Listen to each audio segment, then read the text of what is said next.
Hello everyone, हामी चाहिँ आज ग्रेड 7 साइन्सको च्याप्टर 11 एलिमेन्ट्स एन्ड कम्पाउन्ड्सको बारेमा स्टडी गर्न गइरहेछौँ। अब यो भनेको हाम्रो म्याटर भन्ने युनिटमा पर्छ र एलिमेन्ट्स र कम्पाउन्ड्सको यो च्याप्टर अलिकति लामो नै छ है त। हामीले यहाँनिर धेरै नै कुराहरू स्टडी गर्न गइरहेछौँ र यो च्याप्टरले हाम्रो अब आउने च्याप्टर्सहरूमा र अब आउने क्लासेसहरूमा, अब हायर क्लासेसहरू हामी स्टडी गर्दै जान्छौँ, त्यो क्लासेसहरूमा पनि यसले धेरै नै ठुलो के राख्छ, रोल राख्छ। ठिक छ, त्यसैले यो च्याप्टरलाई हामीले एकदम राम्ररी बुझ्न जरुरी छ। ठिक छ, अब यो च्याप्टरमा हामीले के स्टडी गर्नुपर्ने हुन्छ त भन्दा फर्स्टमा हामीले जेनरल स्टेट्स अफ म्याटरहरू के हो, ठिक छ, म्याटरहरूको स्टेट्स के हुन्छ त्यो हेर्नुपर्ने हुन्छ। सेकेन्डमा नेम एन्ड सिम्बल अफ इलिमेन्ट्सहरू, ठिक छ, सिम्बोलहरू कुनै पनि इलिमेन्ट्सहरू जुन हुन्छ, इलिमेन्ट्स भनेको तपाईँलाई थाहा छँदैछ यिनीहरू भनेको एउटा प्योर सब्सटेन्स हो, एकै प्रकारको सब्सटेन्सले बनेको छ भने इलिमेन्ट्स भनेर भनिन्छ। त्यसको नेम र सिम्बोल्स कसरी दिने, त्यसै गरी इलिमेन्ट कम्पाउन्ड र मिक्सचर भनेको के हो, यिनीहरूको के सिमिल्यारिटी छ अथवा के डिफ्रेन्सेस छ भन्ने कुराहरू। त्यसपछि हामीले एटम, मोलिक्युल, भ्यालेन्सी एन्ड ऱ्याडिकल्सहरू भनेको के हो यो कुराहरू स्टडी गर्नुपर्ने हुन्छ। त्यसै गरी मोलिकुलर फर्मुला भनेको के हो, ठिक छ। अब यहाँनिर माथि हेर्नुहोस् त, यो नयाँ कुराहरू तपाईँहरूको लागि हुन्छ होला, भ्यालेन्सी अनि ऱ्याडिकल्स भन्ने कुराहरू। त्यसपछि आउँछ मोलिकुलर फर्मुला, जस्तै हामीले म्याथमा धेरै प्रकारको फर्मुलाहरू देखाएको छौँ, युज गरेका छौँ। अब तिनीहरूको के हुन्छ त, काम अनुसारको युज भइरहेको हुन्छ। यहाँ पनि मोलिकुलर फर्मुलाले कम्पाउन्ड्सहरूलाई के गराउँछ, रिप्रेजेन्ट गर्न अथवा तिनीहरूलाई प्रेजेन्ट गराउन के गर्छ, सजिलो बनाउँछ। ठिक छ, यति कुराहरू हामीले बुझ्यौँ र यो हाम्रो मेन अब्जेक्टिभ भयो। यो कुराहरूलाई तपाईँले सार्न सक्नुहुन्छ। आफ्नो कपी पेन लिनु होला, हामी हाम्रो च्याप्टर स्टार्ट गर्न गइरहेका छौँ। ठिक छ, अब हामीले युनिभर्स, हाम्रो युनिभर्समा देख्ने सबै कुराहरू जुन छ त्यो चाहिँ केले बनेको हुन्छ त, म्याटरले बनेको हुन्छ हैन। भन्न खोजेको एउटा भेग टर्मको रूपमा भन्दा, जेनरल रूपमा भन्दा म्याटरले बनेको हुन्छ। अब यो म्याटर भनेको के हो त, म्याटरलाई हामीले कसरी डिफाइन गर्न सकिन्छ भन्दा it is anything that occupies some space and has some weight. ठिक छ, म्याटर भनेको के हो रहेछ, यसले सम स्पेस अकुपाई गर्छ र यसको केही वेट पनि हुन्छ। यो युनिभर्समा जे जति म्याटरहरू प्रेजेन्ट छन् तिनीहरूले केही स्पेस अकुपाई गर्छन् र तिनीहरूको केही वेट पनि हुन्छन्, हामीलाई थाहा छ यो कुराहरू। र यिनीहरूलाई हाम्रो सेन्सेसहरूद्वारा पर्सिभ गर्न सकिन्छ। They can be perceived by our senses. ठिक छ, तिनीहरूलाई हाम्रो सेन्सेसहरूद्वारा हामीले पर्सिभ गर्न सक्छौँ, हामीले फिल गर्न सक्छौँ। जस्तै हावालाई हामीले फिल गर्न सक्छौँ देख्न नसके पनि, हामीले कुर्सीहरूलाई के गर्न सक्छौँ, देख्न सक्छौँ, छुन सक्छौँ, त्यसको वेट हुन्छ भन्ने कुरा पनि थाहा छ हामीलाई। ठिक छ, हो यो भयो हाम्रो मेन कुराहरू। ठिक छ, हामीले यो दुईवटा मिलाएर चाहिँ के भन्न सकिन्छ, matter is anything that occupies some space, has some weight and they can be perceived by our senses. अब म्याटरलाई हामीले जेनरली डिभाइड गर्न सक्छौँ। ठिक छ, जुन म्याटर हामी देख्छौँ त्यसलाई हामी डिभाइड गर्न सक्छौँ। कसरी भन्दा हेर्नुहोस् है त, यहाँनिर यसरी आयो। म्याटर भनेको जेनरली दुईवटा तरिकामा आउन सक्छ। एउटा भनेको हाम्रो सोलिड हुने भयो, दोस्रो भनेको हाम्रो के हुने भयो, फ्लुइड हुने भयो। ठिक छ, सोलिड र फ्लुइड हुन्छ। अब फ्लुइडमा सोलिड त सोलिड भइहाल्यो, फ्लुइडमा पनि दुई प्रकारको यहाँनिर आउन जान्छ। एउटा भनेको ग्यास हुन जान्छ र अर्को भनेको के हुन जान्छ त, लिक्विड हुन जान्छ। हामीले पहिले पनि कुरा गरिसकेका थियौँ, फ्लुइड भनेको चाहिँ ग्यास र लिक्विडलाई यदि कम्बाइन्ड रूपमा भन्नु पऱ्यो भने हामीले फ्लुइड भन्न सक्छौँ। यसरी चाहिँ जेनरली म्याटरलाई डिभाइड गरिएको हुन्छ। सोलिड र फ्लुइड हुने भयो र फ्लुइडमा के हुने भयो त, ग्यास र लिक्विड। यो कुराहरूमा यसरी म्याटर चाहिँ डिभाइडेड छ। ठिक छ, अब हामी स्टडी गर्छौँ सोलिडको बारेमा। सोलिडलाई नेपालीमा ठोस भनेर भन्छ। ठिक छ, ठोस भनेर भन्छ। ठोस भनेको कस्तो हुन्छ त, रिजिड हुन्छ। रिजिड भनेको हामीले के भन्न सक्छौँ, ब्रेक हुन सक्ने सब्सटेन्सहरू। अब सबै सोलिडहरू ब्रेक हुन्छन् भन्ने त छैन। ठिक छ। सबै सोलिड सब्सटेन्सेसहरू ब्रेक हुन्छ भन्ने त छैन, तर जेनरली के बुझिन्छ भने सोलिड सब्सटेन्सेसहरू ब्रेक हुन सक्छन्। ठिक छ, सोलिड सब्सटेन्सेसहरू जेनरली ब्रेक हुन सक्छन्। अब रिजिड भनेपछि जो हामीले भनिहाल्यौँ ब्रेक हुन पनि सक्छ, अब नहुन पनि सक्छ, तर रिजिड भनेपछि अलिकति दह्रो भन्ने आउँछ र अर्को के आउँछ हार्ड भन्ने कुरा आउँछ है त। हार्ड भनेपछि त्यो दह्रो हुने भइहाल्यो। अर्को यसको इम्पोर्टेन्ट कुरा भनेको के हुन्छ, फिक्स्ड सेप एन्ड भोल्युम हुन्छ। ठिक छ, के हुँदो रहेछ यसको फिक्स्ड सेप एन्ड भोल्युम हुन्छ। यसको सेप जेनरली चेन्ज हुँदैन, सोलिडको जेनरली सेप चेन्ज हुन अप्ठ्यारो हुन्छ, धेरै नै फोर्सहरू अथवा प्रेसर एप्लाई गर्नुपर्ने हुन्छ र यसको भोल्युम पनि के हुन्छ कन्स्ट्यान्ट नै रहन्छ। अब हामी प्रपर्टिज अफ सोलिड स्टडी गरौँ है त। सोलिडको केही प्रपर्टिजहरू पढौँ, जस्तै के हुन्छ त्यसको they have definite shape and size. ठिक छ, तिनीहरूको डिफाइनाइट सेप एन्ड साइज हुन्छ। त्यसै गरी they have definite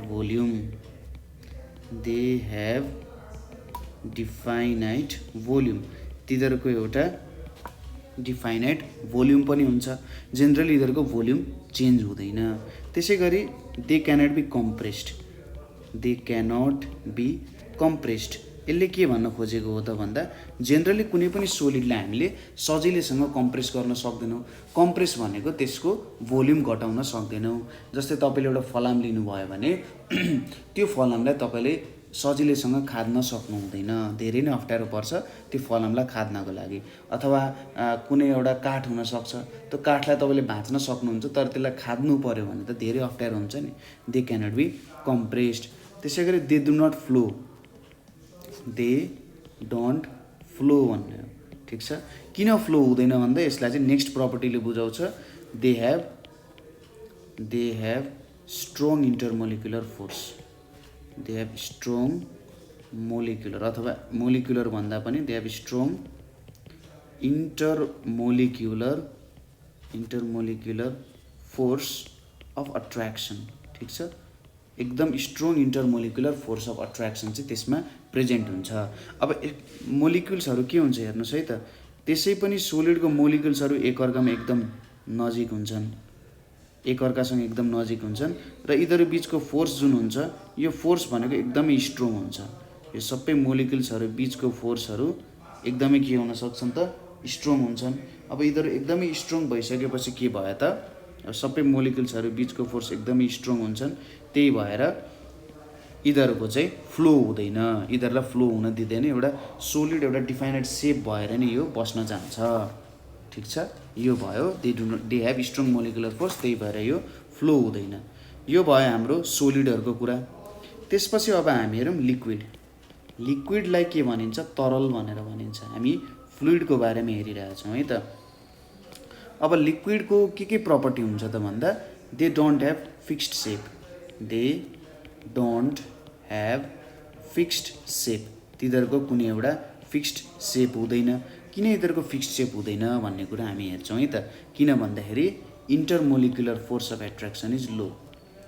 intermolecular force is less than solid.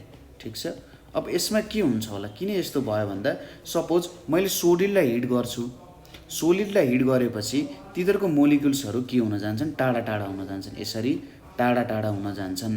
अहिलेको मैले सोलिड लिएँ नि, तिनीहरूको मोलिकुल्सहरू टाढा हुन्छन्।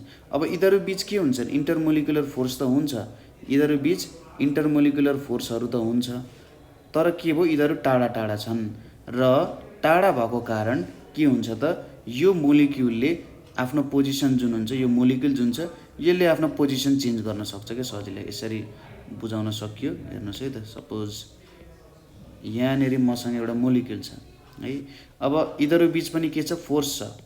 अब यिनीहरू अलिकति टाढा भएको कारण के हुन्छ, टाढा भएको कारण यसले आफ्नो पोजिसन चाहिँ चेन्ज गर्न सक्छ।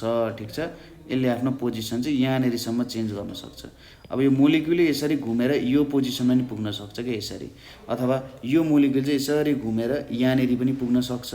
यहाँनिर यसरी घुम्न पनि सक्छ, यसरी घुम्न पनि सक्छ, यतापट्टि घुम्न पनि सक्यो। के हुने भयो त यिनीहरू बिचको इन्टरमोलिकुलर फोर्स चाहिँ कम हुन्छ।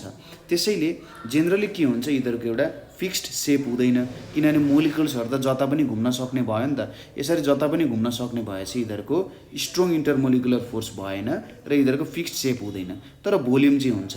के हुन्छ भने जेनरली यिनीहरू जता पनि घुमे पनि यिनीहरूको के हुँदैन त मोलिकुल्सहरू छुट्टिएर जाँदैनन्। ठिक छ, जता पनि घुमे पनि मोलिकुल्सहरू छुट्टिएर जाँदैनन्, त्यही भएर यिनीहरूको भोल्युम चाहिँ फिक्स्ड हुन्छ।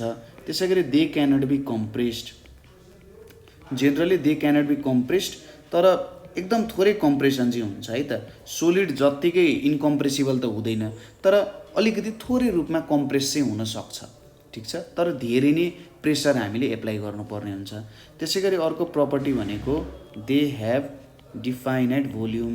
ठिक छ, तिनीहरूको एउटा डिफाइनाइट भोल्युम हुन्छ। त्यसै गरी they flow from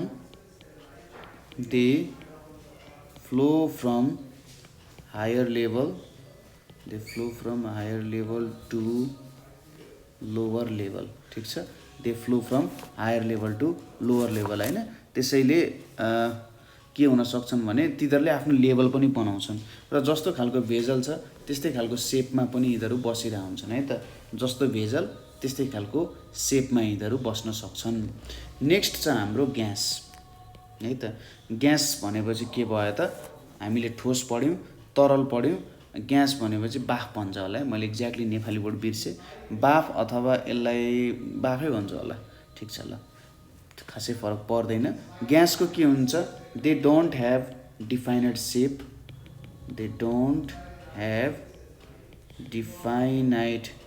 shape nor volume. ठिक छ, they don't have definite shape nor volume भन्ने कुरा भयो। त्यसपछि यिनीहरूको यहाँनिर के हुन जान्छ त भन्दाखेरि डिफाइनाइट सेप नर भोल्युम, किनभने यिनीहरूको इन्टरमोलिकुलर फोर्स अफ एट्र्याक्सन एकदमै के हुन्छ, कम हुन्छ। त्यसपछि यिनीहरूको they move freely in all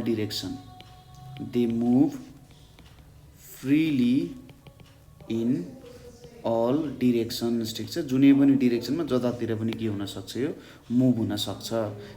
अर्को प्रपर्टी भनेको दे क्यान बी कम्प्रेस्ड। यिनीहरू बिचको इन्टरमोलिकुलर फोर्स एकदमै कम भएको कारण यिनीहरूलाई सजिलैसँग कम्प्रेस गर्न सकिन्छ। अर्को प्रपर्टी भनेको त सिम्पल भइहाल्यो, इन्टरमोलिकुलर फोर्स इज विक। ठिक छ, यिनीहरू बिचको जुन इन्टरमोलिकुलर फोर्स छ त्यो एकदमै विक हुन्छ। अब एउटा स्टेटदेखि अर्को स्टेटमा कसरी चेन्ज गर्न सकिन्छ होला त भन्दा, सपोज मसँग सोलिड छ, यो सोलिडलाई मैले के गरेँ, हिट गरेँ है। सोलिडलाई हिट गरिसकेपछि के हुन्छ, सपोज पहिले मोलिकुल्सहरू मैले दुईवटा मोलिकुल मात्र देखाएँ, यिनीहरू यति टाढा छन् र यिनीहरू बिच के हुन्छ, भाइब्रेसन भइरहेको हुन्छ। ठिक छ, यिनीहरू बिच यो यसरी भाइब्रेट गरिरहेको हुनसक्छ र यो यसरी भाइब्रेट गरिरहेको हुनसक्छ। अब जब म हिट गर्छु यिनीहरू टाढा टाढा जान्छन्, यसरी टाढा टाढा जान्छन् र भाइब्रेट टाढा यसरी भाइब्रेसन गर्न थाल्छन्। के टाढा जाने भन्दा नि आफ्नै मेन पोजिसनमा टाढा टाढा भाइब्रेसन गर्न थाल्छन्। यो पनि आफ्नै टाढा टाढा भाइब्रेसन गर्न थाल्छन्। टाढा टाढा जाने भयो, इन्टरमोलिकुलर फोर्स के हुने भयो, घट्ने भयो। इन्टरमोलिकुलर फोर्स घटिसकेपछि यो के हुन जान्छ त, लिक्विड हुन जान्छ। ठिक छ, सोलिड के हुने भएछ त, लिक्विड हुने भएछ। अब सोलिड लिक्विड भइसकेपछि हाम्रो हेरौँ, लिक्विडलाई पनि मैले अझै हिट गरेँ भने अब लिक्विडको मोलिकुल्सहरू झन् टाढा जान थाल्यो, इन्टरमोलिकुलर फोर्स एकदमै विक भयो भने यसले के फर्म गर्छ त, ग्यास फर्म गर्छ। ठिक छ, ग्यास फर्म गर्छ। त्यसै गरी अब मैले यो ग्यासलाई कुल गरेँ भने मैले लिक्विड पाउँछु र लिक्विडलाई मैले कुल गरेँ भने मैले के पाउँछु त, फेरि सोलिड पाउन जान्छु। किनभने ग्यासलाई कुल गरिसकेपछि त यो कम्प्रेस गरे जस्तो हो नि त। ग्यासलाई कुल गर्नु भनेको कम्प्रेस गर्नु जस्तो, र यसरी कम्प्रेस गर्दाखेरि मैले लिक्विड फर्म गर्छु। त्यसै गरी लिक्विडलाई पनि मैले कुल गर्दै गएँ, कुल गर्दै जानु भनेको कम्प्रेस गर्दै जानु हो र मैले अन्तिममा सोलिड पाउने रहेछु। ठिक छ, यति कुराहरू बुझ्यौँ हामीले। त्यसपछि हाम्रो नेक्स्ट कुरा आउँछ टाइप्स अफ म्याटर भन्ने कुरा आउँछ। अब टाइप्स अफ म्याटर भनेको जेनरली के हुन्छ त, म्याटर भनेको अब दुईवटा प्रकारको हुनसक्छ है। म्याटर भनेको कि प्योर सब्सटेन्स हुन सक्छ, म्याटर कि त प्योर सब्सटेन्स हुन सक्छ कि इम्प्योर सब्सटेन्स हुन सक्छ। ठिक छ, म्याटर कि प्योर सब्सटेन्स हुन्छ कि इम्प्योर सब्सटेन्स हुन्छ। अब यहाँनिर हामी हेरौँ, पहिलो के छ त हाम्रो प्योर सब्सटेन्स भनेको छ। अब कस्तो सब्सटेन्सलाई प्योर सब्सटेन्स भनेर भनिन्छ त भन्दा made of only one kind of molecules, made of only one kind of molecules. ठिक छ, एक प्रकारको मोलिकुल्सले मात्रै बनेको छ भने त्यो हाम्रो प्योर सब्सटेन्स हुन जान्छ। अब मोलिकुल्सहरूको बारेमा हामी एकैछिनमा स्टडी गर्छौँ। सायद तपाईँहरूले क्लास 6मा 7 एक प्रकारको मात्रै मोलिकुल्सहरूले जेनरली बनेको हुँदो रहेछ हैन। अब मोलिकुल्सहरूको बारेमा हामीले भनिहाल्यौँ, एकैछिनमा स्टडी गर्छौँ। ठिक छ, यसको केही फिक्स्ड प्रपर्टिजहरू हुन्छ। ठिक छ, अब प्योर सब्सटेन्सेसहरूमा चाहिँ के पर्न जान्छ त भन्दा प्योर सब्सटेन्सेसभित्र इलिमेन्ट्स एन्ड कम्पाउन्ड्स पर्न जान्छ। इलिमेन्ट्स एन्ड कम्पाउन्ड्स भन्ने कुरा चाहिँ हाम्रो प्योर सब्सटेन्स अन्तर्गत पर्न जान्छ। ठिक छ, प्योर सब्सटेन्सेस अन्तर्गत पर्न जान्छ। यो दुईवटा कुराहरू नै हामी स्टडी गर्छौँ है त। र कम्पाउन्ड स्टडी गर्दा मोलिकुल्सहरूको कुरा पनि आउँछ। मोलिकुल्सहरू भनेको जस्ट कस्तो हो भन्दा स्मलेस्ट युनिट अफ कम्पाउन्ड्स भनेको चाहिँ मोलिकुल्स हो। दोस्रो प्रकारको सब्सटेन्स छ हाम्रो इम्प्योर सब्सटेन्स। अब कस्तो सब्सटेन्सले इम्प्योर सब्सटेन्स भनिन्छ त भन्दा made of two or more के त काइन्ड्स अफ मोलिकुल्स, दुई वा दुईभन्दा बेसी प्रकारको मोलिकुल्सहरूले बनेको छ कुनै सब्सटेन्स भने त्यस्तोलाई इम्प्योर सब्सटेन्स भनिन्छ। यसको कुनै डिफाइनेड कम्पोजिसन अथवा प्रपर्टी हुँदैन र यस्तोलाई चाहिँ हामी के भन्छौँ त मिक्सर भनेर भन्छौँ। ठिक छ, र मिक्सर पनि हामीसँग दुई प्रकारको हुन्छन्। एउटा हुन्छ होमोजेनियस मिक्सर। ठिक छ, होमोजेनियस मिक्सर हुन्छ र अर्को हुन्छ हेटेरोजेनियस मिक्सर है त। ठिक छ, हेटेरोजेनियस मिक्सर भनेर हुन्छ। होमोजेनियस र हेटेरोजेनियस मिक्सर यसरी डिभाइड भएको हुन्छ। यसरी प्योर र इम्प्योर सब्सटेन्स चाहिँ आएको हुन्छ। यदि एक प्रकारको मात्रै मोलिकुल्स अथवा अर यहाँनिर एटम्स पनि लेख्नुपर्छ है। एटम्सले मात्रै पनि बनेको हुनसक्छ अथवा मोलिकुल्स मात्रैले बनेको छ भने, किनभने इलिमेन्ट्सहरू एटम्सले बन्छ, मोलिकुल्सहरूले कम्पाउन्ड्स जेनरली फर्म गर्छ। इम्प्योर सब्सटेन्समा two or more kind of molecules चाहिँ एज अ मिक्सर बसेको हुन्छ, होमोजेनियस र हेटेरोजेनियस मिक्सर हुन्छ। अब हामी इलिमेन्ट्स र कम्पाउन्ड्स सम्बन्धी एकदम डिटेलली हेर्छौँ है त। जेनरली यो लेभलको डिटेलमा एकदम मजा आउँछ पढ्नको लागि। इलिमेन्ट्सको बारेमा हेरौँ। अब के हुन्छ त इलिमेन्ट्स भन्दाखेरि सबै जे जति तपाईँहरूले कुराहरू देख्नुहुन्छ, यदि तिनीहरूको सबसे बेसिक युनिट एउटा जाने हो भने तिनीहरू इलिमेन्ट्सको रूपमा बनेको हुन्छन्। बेसिक युनिटलाई हामीले धेरै प्रकारले डिभाइड गर्दै छुट्याउँदै जान सक्छौँ हैन। इलिमेन्ट्सहरूले के भन्छ भने जस्तै तपाईँले यदि कुनै कुरालाई डिभाइड गर्दै गर्दै गर्दै गर्दै गर्दै जाने हो हैन, इलिमेन्ट्स भनेको एउटा प्योर सब्सटेन्स हो। एउटा प्योर सब्सटेन्सलाई डिभाइड गर्दै गर्दै गर्दै गर्दै जाने हो भने त्यसको सबैभन्दा बेसिक युनिट जुन हुन्छ नि त्यो के हो त एउटा इलिमेन्ट जस्तो हुन्छ। ठिक छ, इलिमेन्ट्सलाई डिफाइन गर्नुपर्दा डिफिनेसन लेखिसकेपछि ठ्याक्कै कुरा बुझिन्छ। It is a pure substance, it is a pure substance which consists of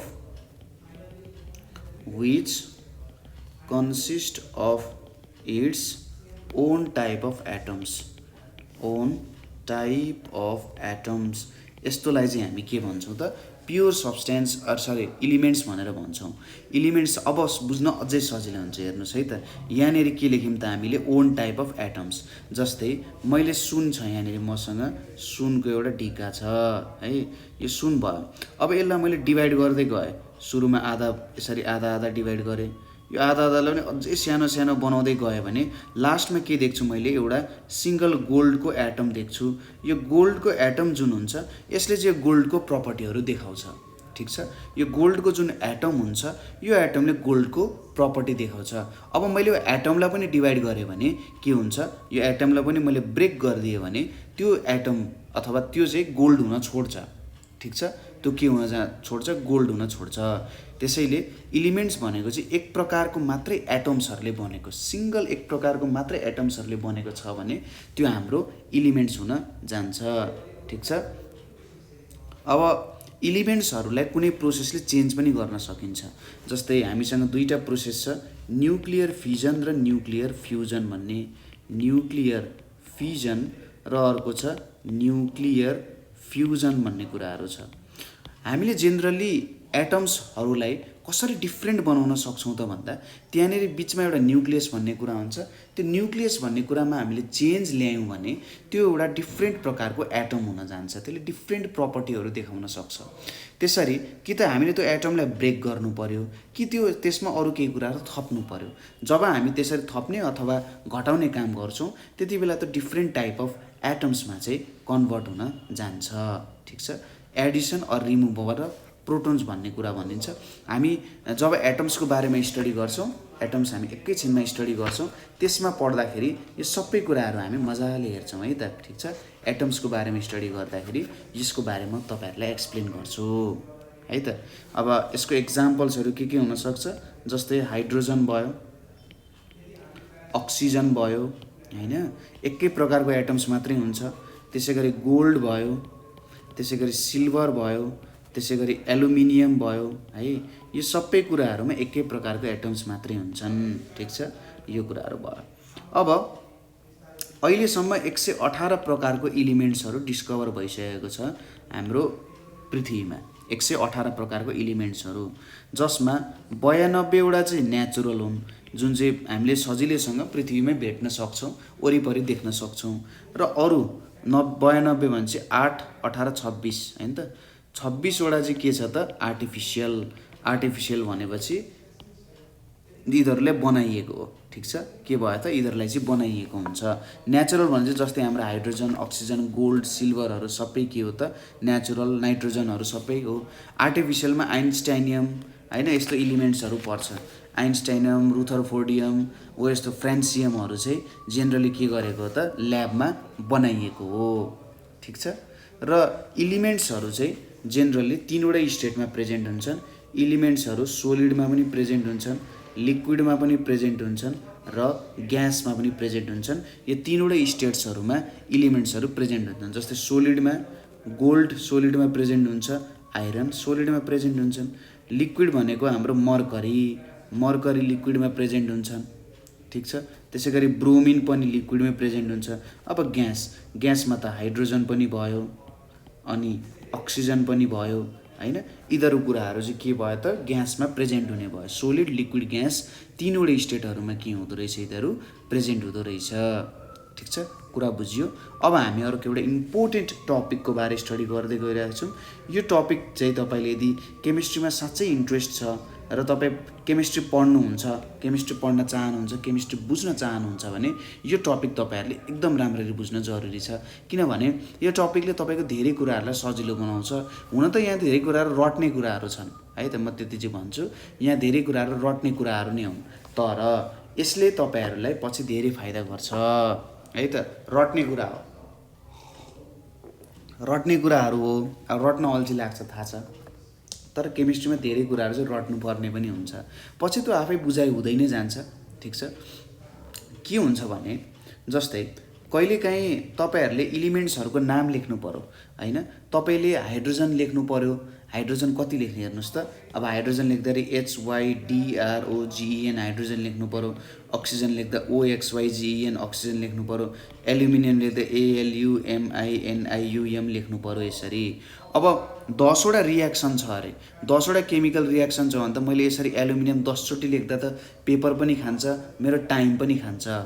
अब वैज्ञानिकहरूले के सोच्यो भने यसरी मैले इलिमेन्ट्सहरू लेख्यौँ भन्दा हामीले इलिमेन्ट्सहरूको नाम लेख्न थाल्यौँ भने त यसले धेरै प्रब्लम गर्छ, किनभने हाम्रो धेरै टाइम कन्ज्युम हुन्छ।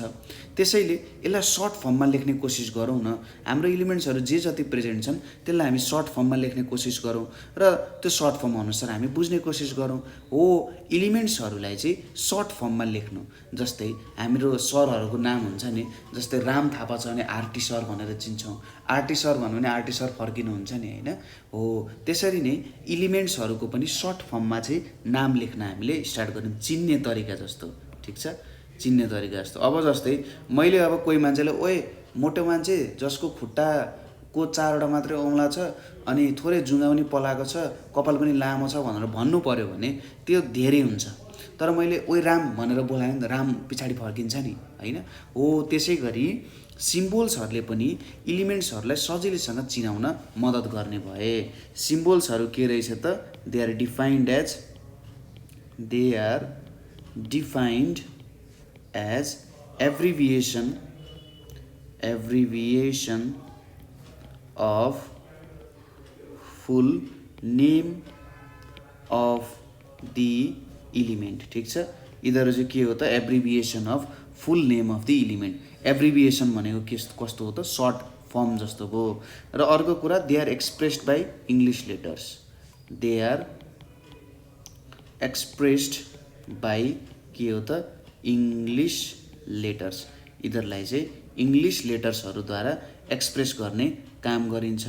ठिक छ, र एउटा लेटर दुईवटा लेटर्स पनि हुन सक्छन्। ठिक छ, अप्पर केस लोवर केसको कुराहरू आउँछ। अब सिम्बोल्सहरू कसरी लेख्न सकिन्छ त भन्ने कुराहरू हेरौँ। जस्तै हामीसँग जेनरली 3वटा तरिका छ। पहिलो तरिका भनेको डिनोट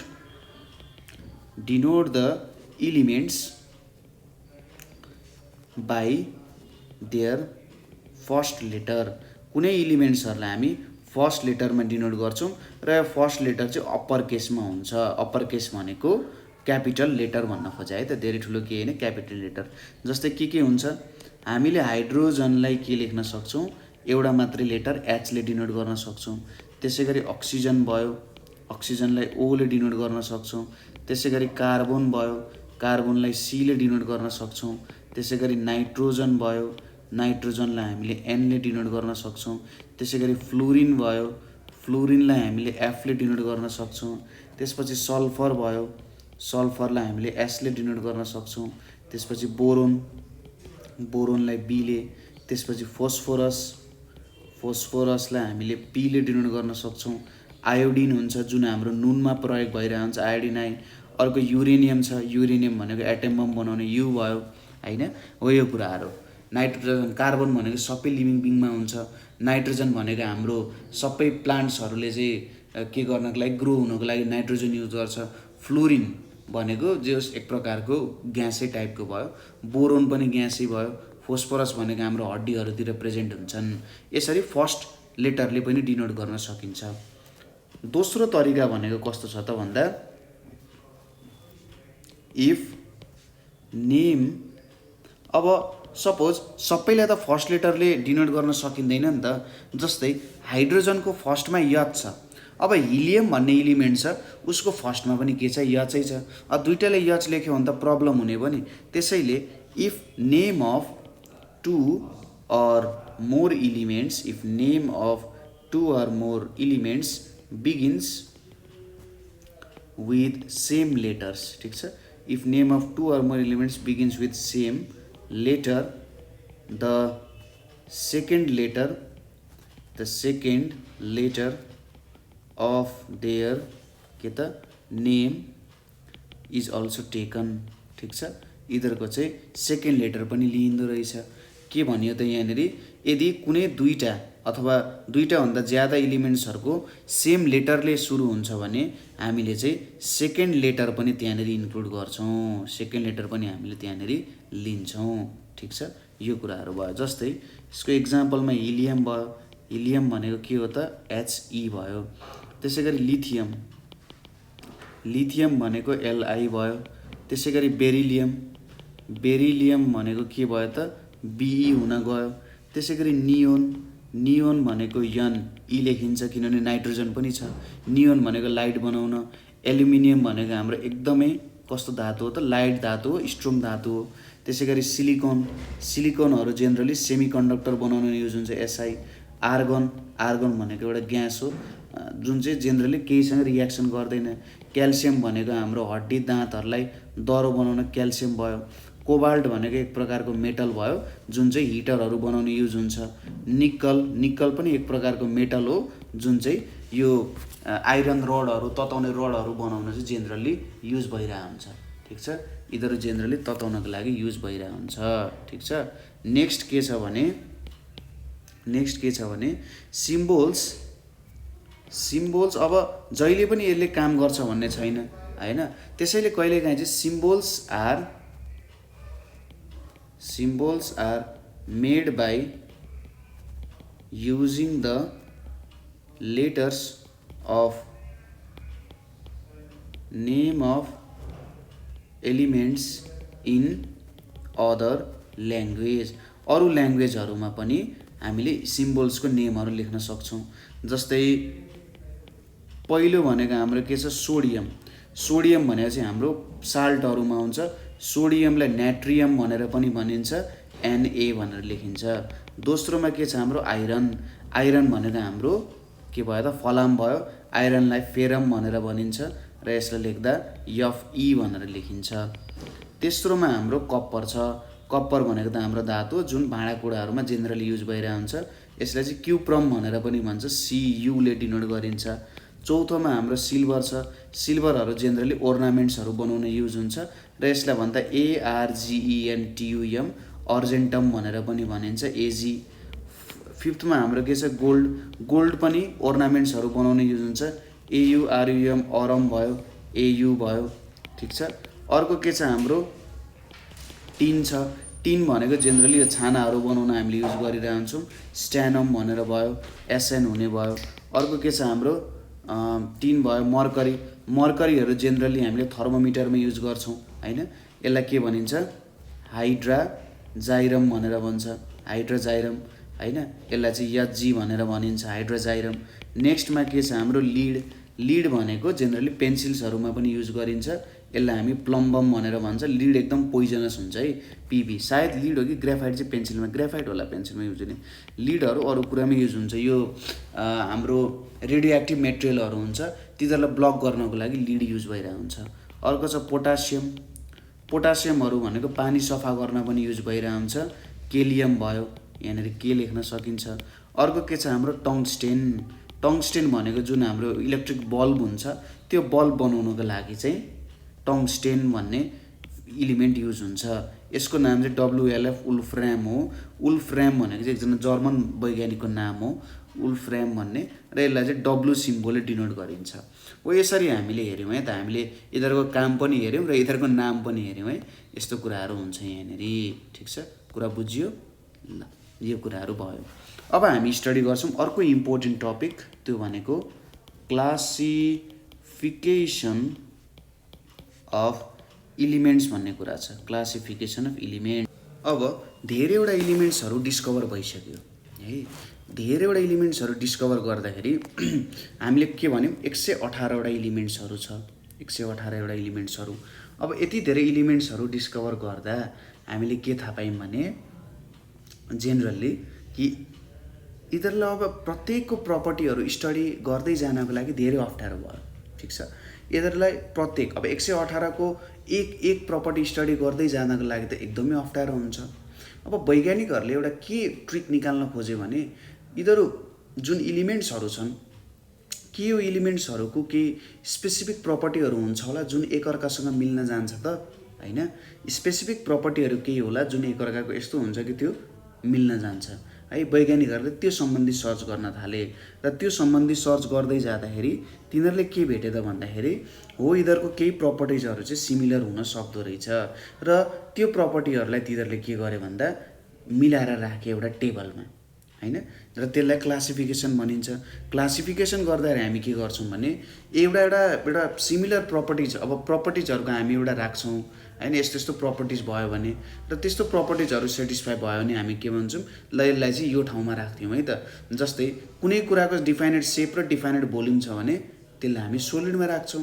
त्यसको डिफाइनेड सेप छैन तर भोल्युम छैन, लिक्विडमा राख्छौँ। र दुइटै छैन, डिफाइनेड सेप पनि छैन भोल्युम पनि छैन भने त्यसलाई हामी एयरमा अथवा ग्यासमा राख्ने काम गर्छौँ। क्लासिफिकेसनमा पनि त्यही हो।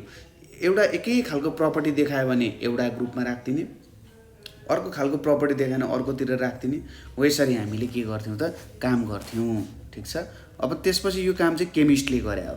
विभिन्न केमिस्टहरूले काम गरे, जस्तै मोस्ले, मेन्डेलिफहरूले, अनि अरू अक्टेभको नियमहरू छ, ट्रायडको नियमहरू छ, विभिन्न इलिमेन्ट्सहरूको नियमहरू छ।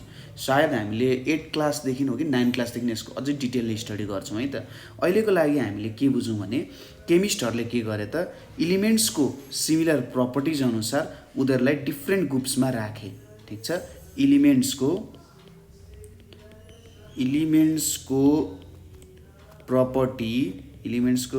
प्रपर्टी अनुसार यिनीहरूलाई के गरियो, डिफ्रेन्ट ग्रुप्समा राखियो हो। यसरी ग्रुप्समा राखेर के गरियो त, यिनीहरूलाई राखेर यिनीहरूको प्रपर्टी पढ्न सजिलो भयो। एउटाको प्रपर्टी यस्तो छ, यो यहाँनिर पर्छ भनिसकेपछि त अर्कोको प्रपर्टी बुझ्न सजिलो भयो नि त। हुनसक्छ एक दुईवटा प्रपर्टिजहरू डिफ्रेन्ट होला, तर एज अ होल एउटा जेनरल रूपमा त यसको यो प्रपर्टिजहरू छ, यसलाई यहाँ युज गर्न सकिन्छ, अथवा यसबाट यो कुराहरू निकाल्न सकिन्छ भनेर हामीले भन्न सक्यौँ नि त। ठिक छ। हो, यस्तो कुराहरू भयो। जेनरली के गरियो त भन्दाखेरि हामीले सेम प्रपर्टिज भएकोहरू जुन हुन्छ नि, सेम प्रपर्टिज भएकोलाई के गर्यौँ त, सेम ग्रुपमा राख्यौँ।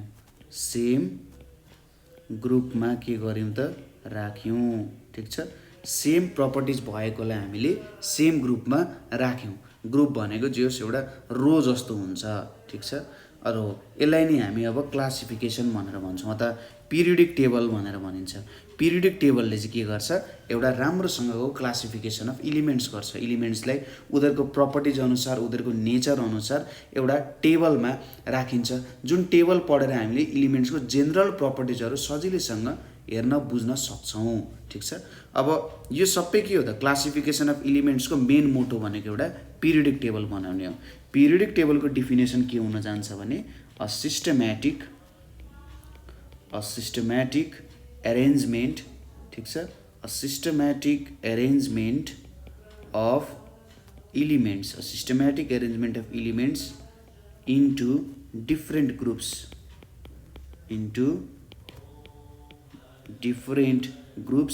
and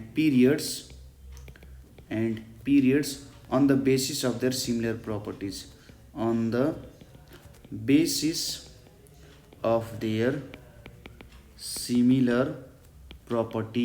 ठीक छ।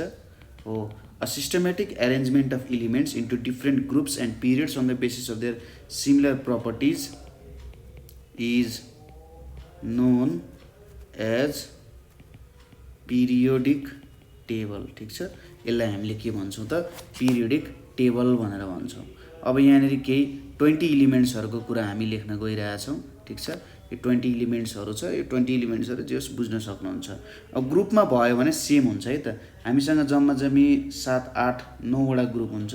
यहाँनिर ग्रुप 1 भनेर भयो, त्यसपछि ग्रुप 2 भनेर भयो, ग्रुप 3 भनेर भयो, ग्रुप 4 भनेर भयो, ग्रुप 5 भनेर भयो, अनि अरू पनि हुन्छ नि त, सबैलाई अलिकति घटाउँ।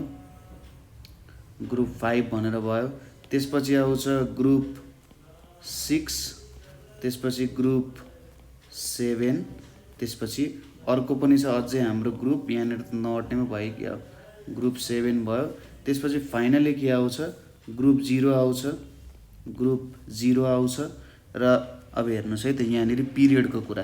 पिरियड भनेको यिनीहरूको एउटा नम्बर चाहिँ बढ्दै जान्छ। यता पिरियड 1, पिरियड 2, पिरियड 3 र पिरियड 4। ठिक छ। जस्तै यहाँनिर हाइड्रोजन हुन्छ, त्यसपछि यहाँनिर हिलियम हुन्छ है, हाइड्रोजन भयो, हिलियम भयो, यहाँनिर लिथियम हुन्छ, त्यसै गरी यहाँ सोडियम हुन्छ, अनि यहाँनिर पोटासियम हुन्छ। यहाँनिर ग्रुप 2 मा के हुन्छ त हेर्नुहोस् है त, ग्रुप 2 मा हाम्रो यहाँनिर एउटा हुन्छ बेरिलियम, त्यसपछि हुन्छ म्याग्नेजियम, त्यसपछि हुन्छ क्याल्सियम। ठिक छ। हो, यो कुराहरू आउन गयो। बेरिलियम, म्याग्नेजियम र क्याल्सियम भनेको भयो। त्यसपछि यहाँनिर आउँछ बोरोन, त्यसपछि आउँछ एल्युमिनियम। बोरोन र एल्युमिनियम यहाँनिर आउन जान्छ। ग्रुप 4 मा यहाँनिर कार्बन आउँछ, यहाँनिर सिलिकन आउँछ, ठिक छ। ग्रुप 5 मा यहाँनिर आउँछ नाइट्रोजन आउँछ र यहाँनिर फोस्फोरस आउँछ। ग्रुप 6 मा हाम्रो के आउने भयो त? ग्रुप 6 मा हाम्रो अक्सिजन आउँछ र अर्को के आउँछ? सल्फर आउँछ। ग्रुप 7 मा हाम्रो के आउँछ त? ग्रुप 7 मा फ्लोरिन आउँछ र अर्को क्लोरिन आउँछ, ठिक छ। ग्रुप 0 मा हाम्रो हिलियम आउँछ, नियोन आउँछ अनि यसरी आर्गन आउन गयो। अब यहाँनिर एउटा कुरा के याद गर्नुभयो भने यो ग्रुपमा छ नि, यो यसरी यो एउटै ग्रुपमा प्रेजेन्ट छ नि यो 4वटा एलिमेन्टहरू, यिनीहरूको सेम प्रपर्टी छ। यहाँनिर यो 3टा एलिमेन्टहरूको सेम प्रपर्टी छ, ठिक छ। यो 2टाको के छ? सेम प्रपर्टी छ। यहाँनिरको 2टाको पनि सेम प्रपर्टी छ। हो यसरी जब म ग्रुपमा तलतिर जान्छु नि, यसरी ग्रुपमा तलतिर जाँदाखेरि यिनीहरूको प्रपर्टिज के हुन्छ? सेम हुन जान्छ, ठिक छ। ग्रुपमा झर्दाखेरि सेम प्रपर्टिजहरू हुन जान्छ। यसरी चाहिँ एरेन्ज गरेर राखिएको हुन्छ। एरेन्जमेन्ट गर्ने नियमहरू पनि छन्। यिनीहरूलाई चाहिँ यिनीहरूको एटोमिक नम्बर अनुसार एरेन्ज गरिएको हुन्छ, ठिक छ। एटोमिक नम्बर अनुसार जेनरली एरेन्ज गरेर चाहिँ राखेको हुन्छ। यहाँनिर He2 हुन्छ है त, He2 हो। यिनीहरू एटोमिक नम्बर अनुसार एरेन्ज गरेर राखेको हुन्छ। एकैछिनमा हामी एटोमिक नम्बरको बारे पनि स्टडी गर्छौँ। अब पालो आयो हाम्रो कम्पाउन्डको। कम्पाउन्डहरूको के हो त? कम्पाउन्ड भनेको के हुँदो रहेछ त भन्दाखेरि कम्पाउन्ड भनेको सिम्पली के हो त भन्दा substance produced by union of two or more elements, union of two or more elements in a fixed ratio by number, in a fixed ratio by number। यसलाई हामीले के भन्छौँ त?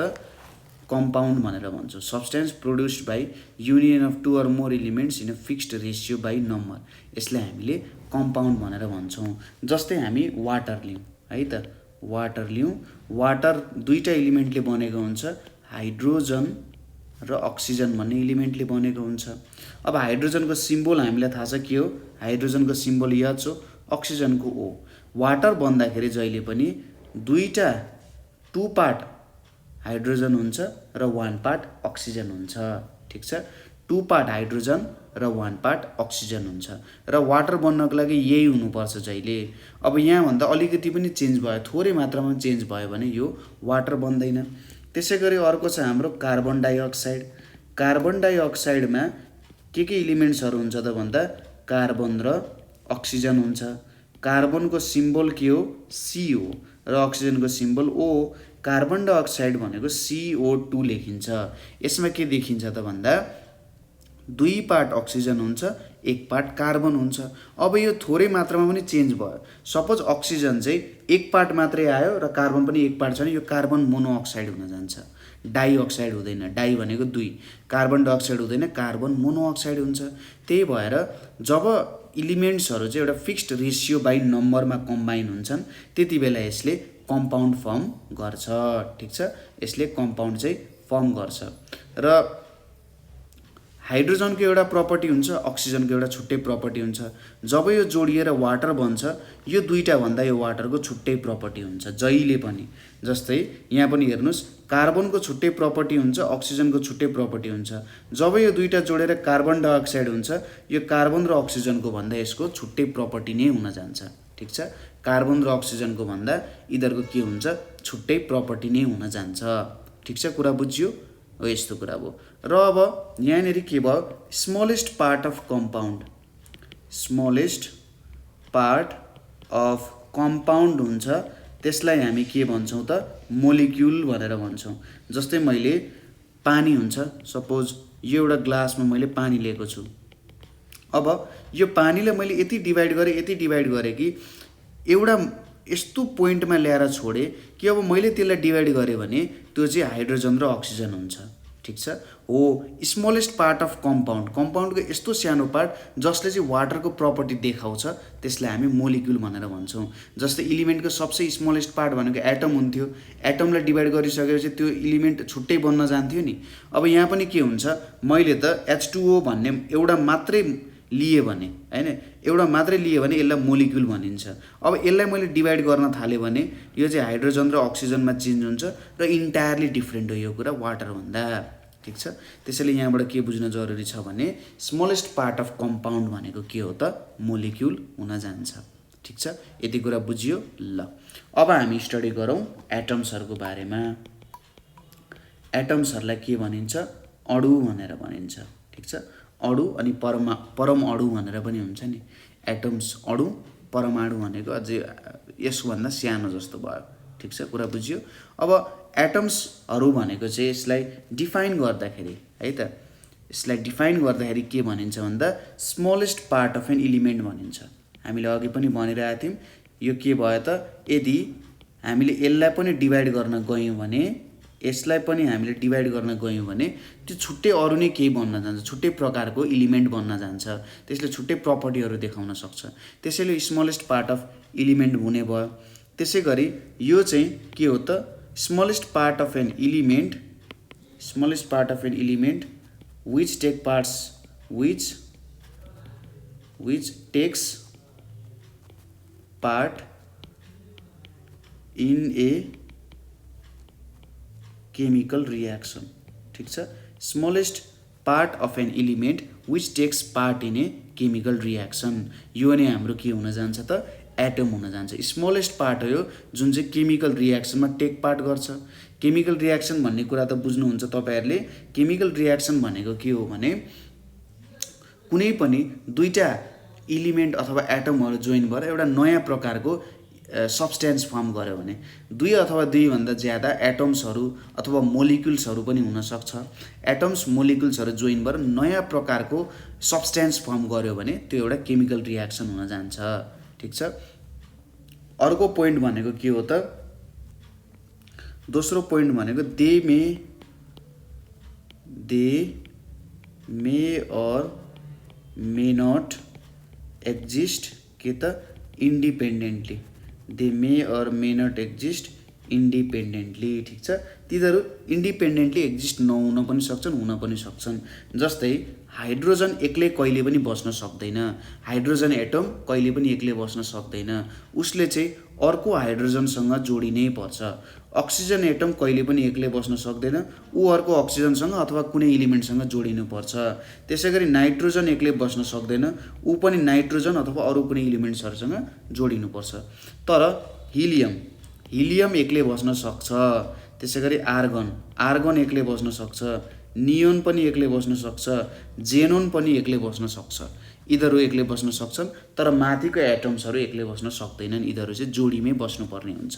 ठिक छ, र कुनै पनि सपोज मैले एउटा अक्सिजन एटम पृथ्वीबाट लिए, अर्को अक्सिजन एटम मार्सबाट लिए भने यो टोटल्ली सिमिलर हुन्छ। टोटल्ली के हुन्छ, सिमिलर हुन्छ। यसमा केही चेन्जहरू हुँदैन, तपाईँले छुट्याउन सक्नु हुँदैन कुन मार्सको हो र कुन अर्थको हो भनेर तपाईँले छुट्याउन सक्नु हुँदैन। दुइटै के हुन्छन्, सेम हुन जान्छन्। ठिक छ, जहाँबाट निकाले पनि के हुन्छ त एक्ज्याक्टली सेम हुन्छन्।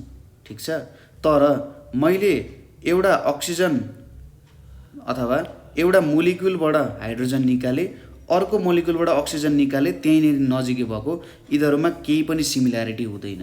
तर सेम प्रकारको एटम्स छन् भने त्यो मैले जहाँबाट निकालो त्यो जहिले पनि सेम हुन्छ। डिफ्रेन्ट प्रकारको एटम्स छ भने मैले एउटै झोलाबाट निकाले पनि तिनीहरू जहिले पनि के हुन्छन् त डिफ्रेन्टै हुन जान्छन्। ठिक छ, यो प्रपर्टीहरू हुन्छ एटम्स भनेको।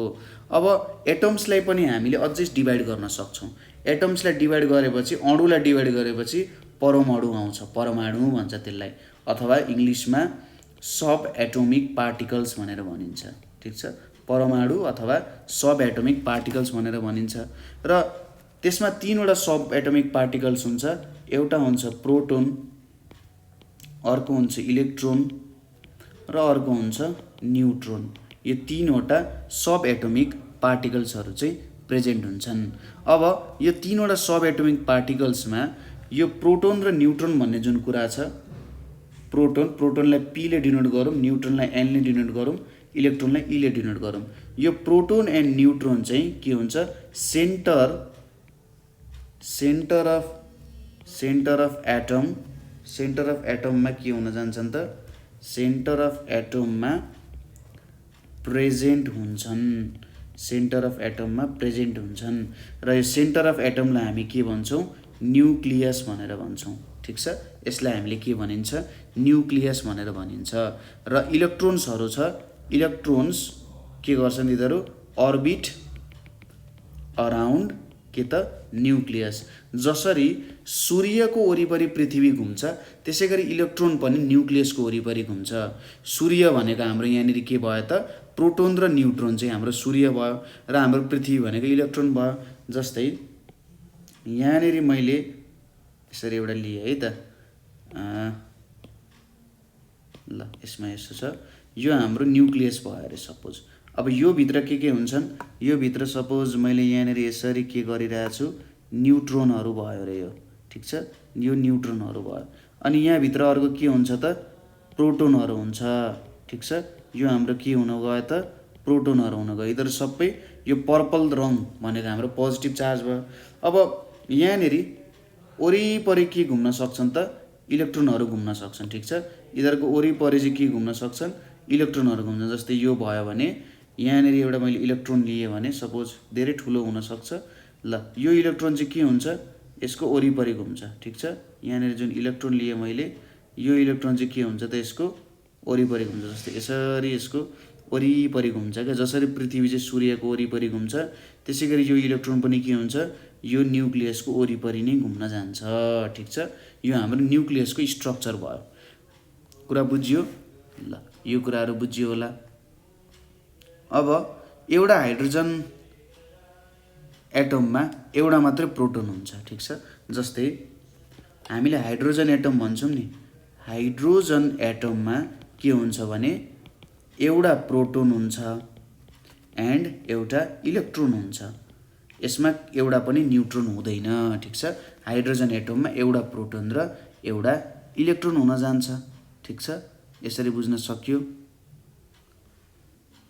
यही सिम्पल कुराहरू हो, अरू त्यस्तो खासै केही पनि छैन है त।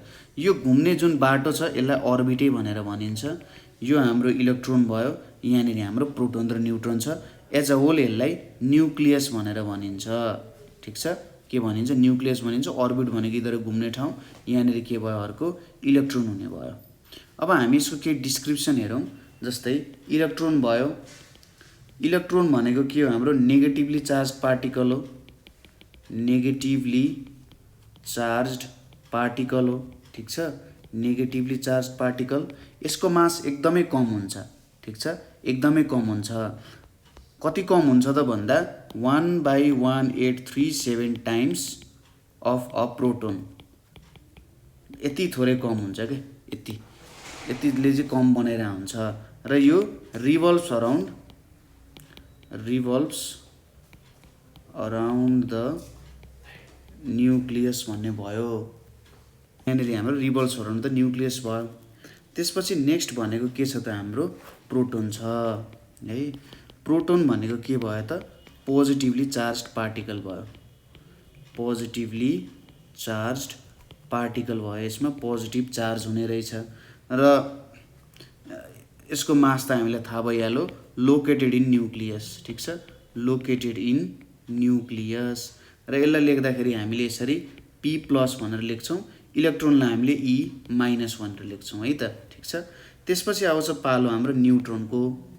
न्युट्रोनलाई डिनोट गर्दा N0 लेख्छौँ, किनभने यो चार्जलेस हुन्छ, यसमा केही पनि चार्ज प्रेजेन्ट हुँदैनन्। ठिक छ, यो चाहिँ सिचुएटेड इन न्युक्लियस। ठिक छ, यो के छ त, सिचुएटेड इन न्युक्लियस। यो चाहिँ न्युक्लियसमै बसेको हुन्छ। त्यसै गरी सेम मास एज प्रोटोन। ठिक छ, प्रोटोन र न्युट्रोनको मास लगभग सेम हुन्छ। न्युट्रोनको अलिकति धेरै हुन्छ तर लगभग सेम मासै हुन जान्छ। ठिक छ, यदि सपोज मसँग यहाँनिर एउटा पोजिटिभ चार्ज छ अरे, ठिक छ, यो एउटा पोजिटिभ चार्ज भयो र यहाँसँग मसँग एउटा नेगेटिभ चार्ज छ, यो नेगेटिभ चार्ज भयो। अब सपोज गरौँ पोजिटिभ चार्ज र नेगेटिभ चार्ज त एट्र्याक्ट हुन्छ, यो यतातिर ढल्किँदै गयो भने यिनीहरूले जे कुरा फर्म गर्छ यो भनेको एउटा के हुन्छ त हाम्रो, यो भनेको हाम्रो न्युट्रोन हुन्छ। जब पोजिटिभ र नेगेटिभ चार्ज मिल्छन्, पोजिटिभ र नेगेटिभ चार्ज मिलिसकेपछि त्यहाँनिर त न्युट्रल चार्ज हुन्छ, त्यो चार्जलेस हुन्छ।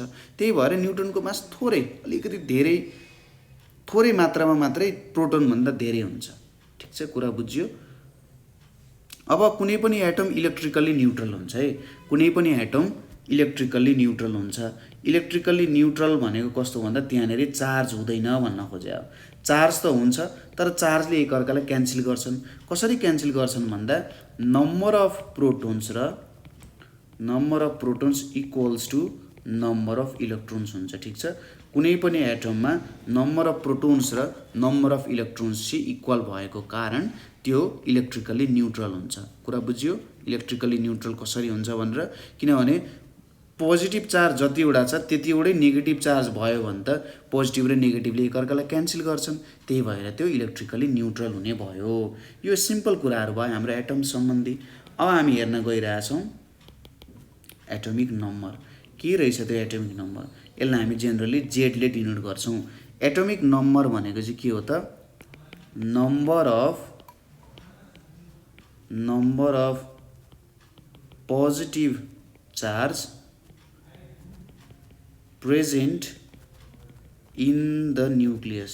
ठिक छ, number of positive charge present in the nucleus of the atom of an element. ठिक छ, number of positive charge present in the nucleus of the atom of an element भनेको atomic number हो। कुरा बुझिरहेछौँ हामीले।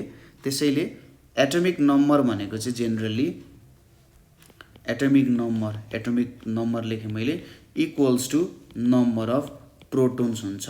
र कहिलेकाहीँ लेख्दाखेरि नम्बर अफ इलेक्ट्रोन्स पनि लेखिन्छ है। तर यसमा एउटा गल्ती कहिलेकाहीँ के हुन जान्छ भने कुनै पनि एटममा घट्ने बढ्ने भनेको चाहिँ नम्बर अफ इलेक्ट्रोन्स हो। अब त्यहाँनिर प्रोटोनमै कसैले ठोकाएर फुटाइरहेछ भने बेग्लै कुरा हो। तर जेनरली इलेक्ट्रोन्सको नम्बर चेन्ज हुन्छ, प्रोटोन्सको नम्बर चेन्ज हुँदैन। त्यही भएर एउटा कुरा तपाईँहरूले के ख्याल गर्नु पर्यो भने जहिले पनि एटोमिक नम्बर क्यालकुलेट गर्दा नम्बर अफ प्रोटोन्सबाटै क्यालकुलेट गर्नु होला। नम्बर अफ इलेक्ट्रोन्सबाट क्यालकुलेट नगर्ने, नम्बर अफ प्रोटोन्सबाट के गर्ने त क्यालकुलेट गर्ने। ठिक छ, नम्बर अफ प्रोटोन्सबाट क्यालकुलेट गर्दा एटोमिक नम्बर कहिले पनि गल्ती निक्लिँदैन। कुरा बुझ्यो यो कुराहरू भयो। अब प्रत्येक इलिमेन्टको आफ्नै एटोमिक नम्बर हुन्छन्, प्रत्येक इलिमेन्टको आफ्नो डिफ्रेन्ट एटोमिक नम्बर हुन्छन्। ठिक छ, अब इलिमेन्टहरूको एटोमिक नम्बर अनुसार यिनीहरूलाई पिरियडिक टेबलमा मिलाएर पनि राखिएको नै हुन्छ। ठिक छ, हो यस्तो कुराहरू यहाँनिर आउन जान्छ। त्यसपछि अर्को एउटा टपिक आयो एटोमिक मास। एटोमिक मासलाई हामीले ए भनेर डिनोट गर्छौँ। अब एटोमिक मास भनेको हामीले के भन्न सक्छौँ भन्दा total mass of an atom. Total mass of an atom भनेर हामीले भन्यौँ भने त्यो भनेको के हुन्छ त एटोमिक मास हुन जान्छ। तर एउटा कुरा यहाँनिर के छ, mass of electrons is very less. Mass of electron is almost negligible है त। नेग्लिजिबल भनेको इलेक्ट्रोनको मासलाई जोडियो भने पनि खासै असर पर्दैन। ठिक छ, त्यसले धेरै ठुलो चेन्जेसहरू ल्याउँदैन। त्यही भएर we add only the mass of proton and neutron. किनभने यिनीहरूको मास धेरै छ, इलेक्ट्रोनको मास लगभग नेग्लिजिबल छ। त्यही भएर हामीले प्रोटोन र न्युट्रोनको मास मात्र एड गर्छौँ। त्यही भएर एटोमिक मास भनेको के हो त sum of proton and neutron in an atom. Sum of proton and neutron in an atom is called के हो त एटोमिक मास। ठिक छ, एटोमिक मास भनिन्छ। र यो मासलाई के पनि भनिन्छ त वेट भनेर पनि भनिन्छ। ठिक छ, एटोमिक मासलाई एटोमिक वेट भन्नु र एटोमिक मास भन्नु एउटै कुरा हुन जान्छ। ठिक छ, एटोमिक मास र एटोमिक वेट भनेको एउटै कुरा हुन जान्छ। यसलाई लेख्दाखेरि एटमिक मास भनेको चाहिँ equals to number of protons plus number of neutrons. ठीक छ, number of protons plus number of न्यूट्रोन्सले चाहिँ एटमिक मास के गर्छ त दिने काम गर्छ।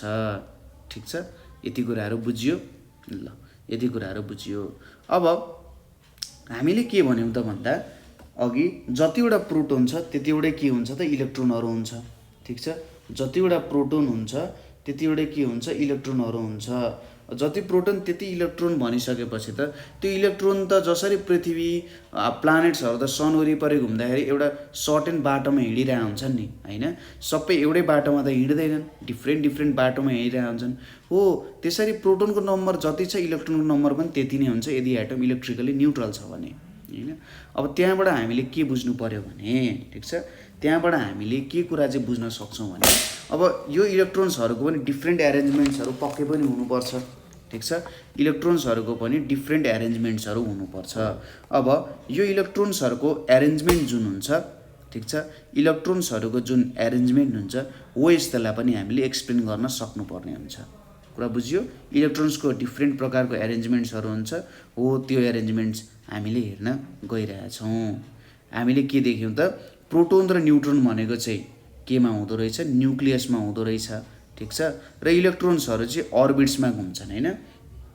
के हुँदो रहेछ, इलेक्ट्रोन्स रिभल्भ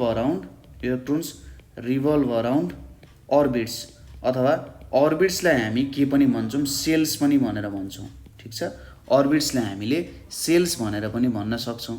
ठिक छ, जुन अर्बिट्सहरू न्युक्लियसको नजिक छन्, अर्बिट्स जुन न्युक्लियसको नजिक छन्, न्युक्लियसको नजिक छन्, त्यसलाई हामी के भन्छौँ त लोअर इनर्जी लेभल भनेर भन्छौँ। लोअर इनर्जी लेभल भनेर भन्छौँ। र अर्बिट्स जुन न्युक्लियसको के छन् त टाढा छन्, अर्बिट्स जुन न्युक्लियसको के छन् टाढा छन्, त्यस्तोलाई हामी के भन्छौँ, हायर इनर्जी लेभल। किन यसरी हायर अथवा लोअर इनर्जी लेभल भनियो होला त भन्ने कुरा तपाईँलाई दिमागमा आयो होला। जब कुनै अब्जेक्टहरू न्युक्लियसको नजिक हुन्छन् त्यो न्युक्लियसले त त्यो इलेक्ट्रोनलाई धेरै तान्छ, धेरै फोर्स हुन्छ तिनीहरू बिच, र त्यो इलेक्ट्रोन्सहरू न्युक्लियसबाट सजिलै छुट्टेर जान सक्दैन। ठिक छ, जति न्युक्लियसको नजिक त्यति धेरै स्ट्रङ फोर्स हुन्छ, होइन? स्ट्रङली एट्र्याक्ट गर्छ। अब जति स्ट्रङली एट्र्याक्ट गर्छ त्यसलाई छुट्टिन त त्यति अप्ठ्यारो हुन्छ नि। त्यही भएर त्यहाँनिर चाहिँ लोअर इनर्जी लेभल भयो, त्यो इलेक्ट्रोनसँग लोअर एमाउन्ट अफ इनर्जी हुन्छ। लोअर एमाउन्ट अफ इनर्जी भनेको जेनरली इनर्जी लेभल भनेको कस्तो हुन्छ भने त्यो इलेक्ट्रोनलाई त्यो एटमबाट छुट्टेर बाहिर जानु पर्यो भने, ठिक छ, त्यो एटमबाट छुट्टेर फ्री हुनु पर्यो भने कति इनर्जी लाग्छ भन्ने हो। लोअर इनर्जी लेभल भनेको यसलाई छुट्न एकदमै गाह्रो छ। ठिक छ, अब हायर इनर्जी लेभल भनेको बुझिहाल्नुभयो। हायर इनर्जी लेभल भनेको यो सजिलैसँग छुटेर जान सक्छ, यसलाई धेरै केही गरिराख्नु पर्दैन, सजिलैसँग छुटेर जान सक्छ भने त्यो हाम्रो हायर इनर्जी लेभल हुन्छ। किनभने टाढा छ न्युक्लियसभन्दा, टाढा भइसकेपछि के भयो, यसमा त न्युक्लियसको फोर्स कम लाग्ने भयो र सजिलैसँग यो न्युक्लियसबाट बाहिर निक्लेर टाढा जान सक्छ। ठिक छ, हो यस्तो कुराहरू भयो हायर इनर्जी लेभल र लोअर इनर्जी लेभलको। अब यो इलेक्ट्रोनहरू कसरी घुम्छन् त वरिपरि भन्ने कुरा चाहिँ बोर एन्ड ब्युरीले 1921 मा एउटा मोडल निकाले। यसलाई चाहिँ बोर ब्युरी मोडल भनेर पनि भन्छन्। र यसले कसरी चाहिँ दिन्छ त भन्दा कसरी इलेक्ट्रोनहरू एरेन्ज हुन्छ भनेर भन्दाखेरि maximum number of electrons, maximum number of electrons in each orbit is determined by the each orbit is determined by 2n square rule। ठीक छ, 2n square rule where n is the number of orbits or cells। ठीक छ, orbits or cells भयो, n is the number of orbits or shells. यहाँनिर आयो एउटा 2n² rule भनेर, ठिक छ। हो यो 2n² रुल भयो। n भनेको नम्बर अफ सेल्स भयो, ठिक छ। हाम्रो सेल्स भनेको जहिले नि कहाँदेखि काउन्ट हुन सुरु हुन्छ त भन्दा यो हाम्रो न्युक्लियस भयो, ठिक छ। यो हाम्रो के भयो? न्युक्लियस भयो। न्युक्लियस भन्दा ठ्याक्कै माथि घुम्ने इलेक्ट्रोनहरू केमा छन् भन्दा यहाँनिरको इलेक्ट्रोनहरू यो n=1 भयो। यो भन्दा बाहिरको इलेक्ट्रोन्सहरू के भयो त n=2 भयो। यो भन्दा बाहिरको इलेक्ट्रोन्सहरू के भयो त n=3 भयो। यसरी 1 2 3 हुँदै जान्छ। जुन चाहिँ हाम्रो इलेक्ट्रोनको नजिक छन्, यो हाम्रो न्युक्लियसको नजिक छन्, त्यो भनेको n=1 भयो, त्यसपछि 2 भयो, त्यसपछि 3 भयो, ठिक छ। यसरी बढ्दै जान्छ। भनेपछि n=1, n=1 लाई हामी के सेल भनेर पनि भन्छौँ। फर्स्ट सेल जुन छ के सेल भयो। त्यहाँनिर कतिवटा इलेक्ट्रोन्स हुने रहेछ? 2n² भनेको 2 × 1² = 2टा इलेक्ट्रोन हुन्छ। त्यसै गरी n=2 छ, यसलाई हामी के एल सेल भनेर भन्छौँ। एल सेलमा कतिवटा इलेक्ट्रोन्स अट्ने रहेछन्? 2 × 2² भनेको 2 × 4 भनेको 8वटा इलेक्ट्रोन अट्ने रहेछ। त्यसै गरी n=3 लाई हामी एम सेल भनेर भन्छौँ र यसमा 2n² अनुसार 2 × 3² भनेको 18वटा इलेक्ट्रोन्स अट्ने रहेछ। त्यसै गरी n=4 लाई हामी एन सेल भनेर भन्छौँ। यसमा 2n² भनेको 2 × 4² भनेको 32वटा इलेक्ट्रोन्स यसमा अट्न सक्छ। अथवा यसलाई तपाईँले सजिलैसँग लेख्दाखेरि के पनि लेख्न सक्नुहुन्छ? यसलाई फर्स्ट सेल, यो हाम्रो सेकेन्ड सेल भयो, यो हाम्रो थर्ड सेल भयो र यो हाम्रो फोर्थ सेल हुन गयो, ठिक छ। First cell, second cell, third cell र फोर्थ सेल यिनीहरू कुराहरू हुन गयो, ठिक छ। जस्तै हाइड्रोजनको कुरा गर्ने हो भने हाइड्रोजन भनेको हेर्नुहोस् है त, यो हाइड्रोजन भयो भने हाइड्रोजनमा एउटा प्रोटोन हुन्छ, एउटा इलेक्ट्रोन हुन्छ। भनेपछि यदि यो मेरो न्युक्लियस भयो भने यसको वरिपरि इलेक्ट्रोन छ भने यहाँनिर इलेक्ट्रोन चाहिँ यसरी एउटा इलेक्ट्रोन हुन्छ के सेलमा, ठिक छ। त्यसै गरी नेक्स्ट भनेको मैले यदि हिलियम लिए भने हाइड्रोजन हिलियम, हिलियममा के हुन्छ? दुईटा प्रोटोन हुन्छ, ठिक छ। दुईटा प्रोटोन हुन्छ, दुईटा इलेक्ट्रोन हुन्छ, दुईटा प्रोटोन, दुईटा इलेक्ट्रोन र दुईटा न्युट्रोन हुन्छ। अब यहाँ बिचमा हाम्रो के छ? न्युक्लियस छ, हैन। अब दुईटा प्रोटोन पनि यहीँनेर छ, दुईटा इलेक्ट्रोन पनि यहीँनेर छ। अब यो बाहिर के भइरहेछ त? हाम्रो इलेक्ट्रोन घुमिरहेछ। 2n² रुल अनुसार के सेलमा कतिवटा इलेक्ट्रोन अट्न सक्छ? दुईटा इलेक्ट्रोन। भनेपछि हाम्रो दुईटा इलेक्ट्रोन यहीँनेर के भइरहेछ? घुमिरहेको छ, ठिक छ। दुईटा इलेक्ट्रोन यसरी बाहिर वरिपरि घुमिरहेछ। हाइड्रोजन हिलियम भयो। त्यसपछि अर्को भनेको लिथियम, लिथियमलाई Li ले डिनोट गरिन्छ। लिथियममा 3टा प्रोटोन हुन्छ, ठिक छ। लिथियममा 3टा प्रोटोन, 3टा इलेक्ट्रोन, 3टा प्रोटोन, 3टा इलेक्ट्रोन र 4वटा न्युट्रोन हुन्छ। अब सपोज मैले यसलाई न्युक्लियस माने, यो न्युक्लियसमा के छ? 3टा प्रोटोन र 4वटा न्युट्रोन छ। अब यसको वरिपरि इलेक्ट्रोन हुनु पर्यो। सुरुको सेलमा 2टा इलेक्ट्रोन घुम्छ, 1 2। अनि दोस्रो सेलमा अब हेर्नुहोस् त, हामीसँग त 3वटा इलेक्ट्रोन छ। हो, यसरी दोस्रो सेलमा के गर्ने भयो? एउटा मात्रै इलेक्ट्रोन घुम्ने भयो। किनभने हाम्रो के सेलमा त एउटा मात्रै इलेक्ट्रोन हुन पाउँछ, दुईटा मात्रै इलेक्ट्रोन हुन पाउँछ नि त, दुईटा भन्दा धेरै राख्न पाइँदैन। हो, यसरी हाम्रो घुम्दै गइरहेको हुन्छ। त्यसै गरी सपोज मैले एउटा अरू ठुलो लिन्छु, नियोन भन्ने। नियोनमा के हुन्छ? 10वटा प्रोटोन हुन्छ, 10वटा इलेक्ट्रोन हुन्छ र 10वटा न्युट्रोन हुन्छ, है। अब यहाँनिर हेरौँ, सपोज यो मेरो न्युक्लियस भयो, है। यो मेरो न्युक्लियस भयो। यहाँनिर के हुन्छ? 10वटा प्रोटोन र 10वटा न्युट्रोन हुन्छ। अब यसको वरिपरि हेरौँ है त। सपोज फर्स्ट सेल के सेलमा कतिवटा इलेक्ट्रोन हुनु पर्यो? 2टा हुन पायो। भनेपछि एउटा इलेक्ट्रोन, दुईटा इलेक्ट्रोन, बाँकी रह्यो कति? 8वटा इलेक्ट्रोन बाँकी रह्यो। अब सेकेन्ड सेलमा कतिवटा हुन पायो त? 8वटा हुन पाउँछ नि। यहाँनिर कतिवटा हुन पाउँछ? 8वटा हुन पाउँछ। भनेपछि यहाँ चाहिँ 8वटा भरिनु भयो। एउटा, दुईटा, 3टा, 4वटा, 5वटा, 6वटा, 7वटा, 8वटा, यी 8वटा इलेक्ट्रोन चाहिँ यहाँ वरिपरि घुम्ने भयो। यसरी चाहिँ हामीले बनाउनु पर्ने हुन्छ, ठिक छ। जेनरली तपाईँहरूले के बुझ्नु भने प्रत्येक सेलमा बनाउँदै जाँदा 8-8वटा इलेक्ट्रोन बनाउँदै जानु। हुन त हामीले 16वटा भनेको छौँ, तर प्रत्येक सेलमा 8-8वटा बनाउँदै जानु होला, ठिक छ। यहाँ 12वटा भए पनि सपोज हाम्रो थर्ड सेलमा त कतिवटा अट्न सक्छ, 18 अट्न सक्छ नि, तर त्यहाँनिर बनाउँदा 8वटा मात्रै बनाउने कोसिस गर्ने। ठिक छ, यति कुराहरू हामीले बुझ्यौँ के रहेछ भनेर। यति कुरा बुझिसकेपछि अब हाम्रो अर्को टपिक भनेको के को आयो त, हामीले मोलिक्युल भनेर पनि पढिसक्यौँ है त। ठिक छ, मोलिक्युल भनेको तिनीहरूको एउटा इन्डिपेन्डेन्ट एक्जिस्टेन्स पनि हुनसक्छ, तिनीहरू इन्डिपेन्डेन्टली पनि के गर्न सक्छन्, एक्जिस्ट गर्न सक्छन्। र कम्पाउन्ड कसरी फर्म हुनसक्छ त भन्दा जेनरली यो मोलिक्युल्सहरू नै फर्म हुँदै नै के भएको हो त, कम्पाउन्ड्सहरू फर्म भएको हो। ठिक छ, स्मलेस्ट पार्ट भनेको के हो त, कुनै पनि कम्पाउन्डको मोलिक्युल हो भन्ने कुरा हामीलाई थाहा छ। ठिक छ, यस्तो कुराहरू आउँछ होइन।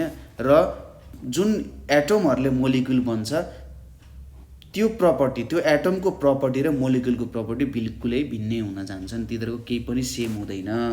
यति कुरा पनि हामीलाई थाहा छ। अब हामी हेरौँ physical change and chemical change.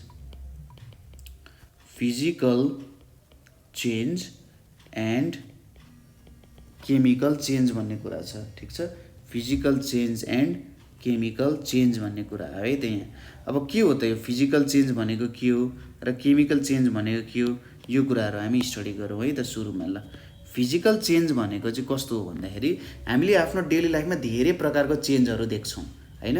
हामी आफै पनि ग्रो भइरहेको हुन्छौँ, त्यसै गरी हामीले आफ्नो वरिपरि देख्छौँ कुनै नयाँ कुराहरू पलाइरहेको छ अथवा कुनै कुराहरू कुहिरहेको छ, कहीँनिर मिल्क चेन्जिङ इन्टु कर्ड, अथवा हामीले दुध उमालिरहेको हुन्छौँ, पानी तताइरहेको हुन्छौँ, पानी चाहिँ आइस भएको पनि देख्छौँ, आइस चाहिँ पानी भएर फेरि बाफ भएको पनि जेनरली देखिरहेको हुन्छौँ। धेरै प्रकारको चेन्जेसहरू हामीले देखिरहेको हुन्छौँ र त्यो प्रकारको चेन्जेसहरूलाई हामीले दुईवटा टपिकमा राख्न सक्छौँ अथवा दुईवटा भागमा डिभाइड गर्न सक्छौँ, फिजिकल चेन्ज र केमिकल चेन्ज। यो फिजिकल चेन्ज भनेको चाहिँ कस्तो हुन्छ त, टेम्पोररी चेन्ज हो। किन यसलाई टेम्पोररी चेन्ज भयो भन्दा, टेम्पोररी चेन्ज किनभने no new substances are formed, no new substances are formed. जस्तै यसको लागि के बुझ्न सक्यो भन्दा, पानीलाई मैले के गरेँ त, कुल गरेँ। पानीलाई मैले कुल गरेँ भने यसले के दिन्छ मलाई, आइस दिन्छ। अब मैले फेरि आइसलाई हिट गरेँ भने के दिन्छ त, पानी दिन्छ। भनेपछि यहाँनिर त केही नयाँ सब्सटेन्स फर्म भएको होइन रहेछ। ठिक छ, यत्तिकै यहाँनिर स्टेट मात्रै चेन्ज भएको रहेछ। र यहाँबाट के पनि बुझ्न सकिन्छ, द चेन्ज क्यान बी रिभर्स्ड। ठिक छ, द चेन्ज क्यान बी रिभर्स्ड। पहिले गरेको कामलाई फेरि हामीले के गर्न सकिन्छ, रिभर्स गर्न सकिन्छ। र जुन सब्सटेन्सहरू फर्म भयो, जुन चेन्ज भयो, वाटरको मोलिक्युल र आइसको मोलिक्युल सेम टाइपको नै हुन्छ। ठिक छ, वाटर पनि H2O नै हो, आइस पनि H2O नै हो। यिनीहरूको मोलिकुलर कम्पोजिसनमा केही पनि चेन्ज आउँदैन। मोलिकुलर कम्पोजिसनमा चेन्ज नआइसकेपछि के हुन्छ त, यिनीहरूलाई सजिलै एक ठाउँबाट अर्को ठाउँमा लग्न सकिन्छ। त्यसैले अर्को पोइन्ट हामीले के लेख्न सकिन्छ, no molecular change, no molecular, अथवा यसरी भनौँ न, no change in molecular composition. Molecular कम्पोजिसनमा केही पनि चेन्ज आउँदैन। But there can be a physical change, but there can be physical change. अब फिजिकल चेन्जमा कस्तो कस्तो चेन्ज हुनसक्छ, जस्तै स्टेट हामीले भर्खरै भन्यौँ, पानी चाहिँ आइस बन्ने, आइस चाहिँ पानी बन्ने। त्यसै गरी कलर होइन, कलरहरूमा चेन्ज हुनसक्छ। त्यसै गरी मोसन, पहिले रेस्टमा थियो अब मोसनमा आउन सक्छ होइन, कस्तो खालको भन्ने कुरा हो। फिजिकल चेन्ज भनेको त्यही हाम्रो बाफ बन्ने होइन, हो त्यस्तो कुराहरू भयो। हो यस्तै कुराहरू, पानी बाफ बन्ने, बाफलाई फेरि पानी बनाउन सकिन्छ, त्यसलाई फ्रिज गर्ने कुराहरू भयो, यस्तो कुराहरू भयो। जस्तै इलेक्ट्रिक बल्ब स्विच गर्ने, अनि सुगर सोल्युसन बनाउने, व्याक्सलाई के गर्ने, पगाल्ने होइन, मोमबत्ती पगाल्ने। त्यसै गरी अरू कुराहरू भनेको सुनको गहनाहरू बनाउने, अनि मेटल्सहरूको भाँडाहरू बनाउने होइन, पुरानै सेपमा फेरि ल्याउन सकिन्छ नि त्यो मेटल्सहरूलाई। त्यसै गरी गोल्डलाई पनि पगालेर फेरि पुरानै सेपमा ल्याउन सकिन्छ। हो यस्तो प्रकारको चेन्ज जहाँ मोलिक्युलमा चेन्ज आउँदैन, जस्ट फिजिकल्ली चेन्ज आउँछ, त्यो भनेको मोलिकुलर चेन्ज भयो। नेक्स्ट भनेको के छ, केमिकल चेन्ज भनेर छ। अब कस्तो प्रकारको चेन्जलाई केमिकल चेन्ज भन्छ, अब त बुझिहाल्नुहुन्छ। केमिकल चेन्ज भनेको एउटा पर्मानेन्ट चेन्ज हो, ठिक छ, पर्मानेन्ट चेन्ज हो। यहाँनिर चाहिँ के हुन्छ, new type of substances are formed, new type of के त सब्सटेन्सेस आर फर्मड। यस्तोलाई हामी के भन्छौँ त, केमिकल चेन्ज भनेर भन्छौँ। र यिनीहरू जेनरली इरिभर्सिबल हुन्छन्। इरिभर्सिबल भनेको फेरि हामीले रिब्याक गर्न एकदमै गाह्रो हुन्छ, लगभग इम्पोसिबलै हुन्छ। जस्तै यसको इक्जाम्पल भनेको बर्निङ वुड। काठलाई हामीले बालिसकेपछि त्यसलाई फेरि काठ बनाउन सकिँदैन। त्यसै गरी कुकिङ फुड, अब चामलको हामीले भात पकायौँ भने भातलाई फेरि हामीले चामल बनाउन सकिँदैन। त्यसै गरी डेथ, मरिसकेको मान्छेलाई फेरि बिउतान एकदमै अप्ठ्यारो छ है त। त्यसै गरी milk to curd, milk to curd, हामीले दुधलाई दही बनायौँ भने दहीलाई फेरि दुध बनाउन सकिँदैन। यस्तो चेन्जेसहरू चाहिँ इरिभर्सिबल छ, फेरि हामीले ब्याक लान सकिँदैन, एकदमै अप्ठ्यारो हुन्छ, ठिक छ। यस्तो प्रकारको चेन्जेसहरूलाई हामी के भन्छौँ त, जेनरली केमिकल चेन्जेसहरू नै भनेर भन्छौँ। कुरा क्लियर छ? यति कुरा बुझ्नुभयो? अब हामी अर्को एउटा कुरा पढ्न गइरहेछौँ, जुन चाहिँ के हो त, ऱ्याडिकल्सहरू भनेर छ। ऱ्याडिकल्सहरू भनेर छ। अब ऱ्याडिकल्सहरू भनेको चाहिँ के हो भन्दा, यो चाहिँ ग्रुप अथवा ग्रुप अफ एटम्सहरू हो, अथवा एक तरिकाले भन्दा मोलिकुल्सहरू हो भनेर पनि भन्न सकिन्छ, ठिक छ। ग्रुप अफ एटम्सहरू हो जुन चाहिँ केमिकल रियाक्सनमा एउटा सिङ्गल युनिट जस्तो एक्ट गर्छन्, ठिक छ। केमिकल रियाक्सनमा एउटा सिङ्गल युनिट जस्तो एक्ट गर्छन्। जस्तै एउटा सल्फेट भन्ने हुन्छ, सल्फेट है, सल्फेटको फर्मुला भनेको चाहिँ SO4 भनेर लेखिन्छ। अब केमिकल रियाक्सन गर्दा यो एउटा सिङ्गल, यो सल्फेट नै रियाक्ट गर्न जान्छ। एस छुट्टै रियाक्ट गर्ने, ओ छुट्टै रियाक्ट गर्ने हुँदैन, यो सिङ्गल नै रियाक्ट गर्छ। त्यसै गरी एउटा कार्बोनेट भन्ने हुन्छ। कार्बोनेट भनेको CO3 भनेर लेखिन्छ। अब यो CO3 पनि एज अ होल CO3 नै भएर रियाक्ट गर्छ। कार्बन छुट्टै रियाक्ट गर्ने, अक्सिजन छुट्टै रियाक्ट गर्ने हुँदैन, टोटल्ली CO3 नै के गर्छ त, रियाक्ट गर्छ। त्यसै गरी अक्सिजन, अक्सिजन भनेको यहाँनिर O, अक्सिजन एउटा सिङ्गल युनिट भयो, यो एज अ होल रियाक्ट गर्छ। त्यसै गरी नाइट्रोजन, नाइट्रोजनको पनि यो N भन्ने जुन छ त्यो एज अ होल रियाक्ट गर्छ। त्यही भएर ऱ्याडिकल भनेको चाहिँ के भन्न सकिन्छ भन्दा, एटम और group of different atoms, group of different atoms, group of different atoms which acts as a single unit during chemical reaction, which acts as a single unit during chemical reaction, ठिक छ, which acts as a single unit during chemical reaction। यसलाई हामी के भन्छौँ त, ऱ्याडिकल्सहरू भनेर भन्छौँ। ऱ्याडिकल्सहरू दुई प्रकारको हुन्छन्, एउटा हुन्छ सिम्पल ऱ्याडिकल, के भयो त, एउटा सिम्पल ऱ्याडिकल हुन गयो, अर्को हुन गयो कम्पाउन्ड ऱ्याडिकल, ठिक छ। सिम्पल ऱ्याडिकल र कम्पाउन्ड ऱ्याडिकल भनेर हुन्छ। सिम्पल ऱ्याडिकलमा only one type of atom हुन्छ, only one type of atom हुन्छ। जस्तै नाइट्रोजन भयो, अक्सिजन भयो, हाइड्रोजन भयो, क्लोरिन भयो, हैन, अनि कार्बन भयो, यिनीहरू चाहिँ एउटा टाइप अफ एटम मात्रै प्रेजेन्ट हुन्छन्। कम्पाउन्ड ऱ्याडिकलमा के हुन्छ त, टु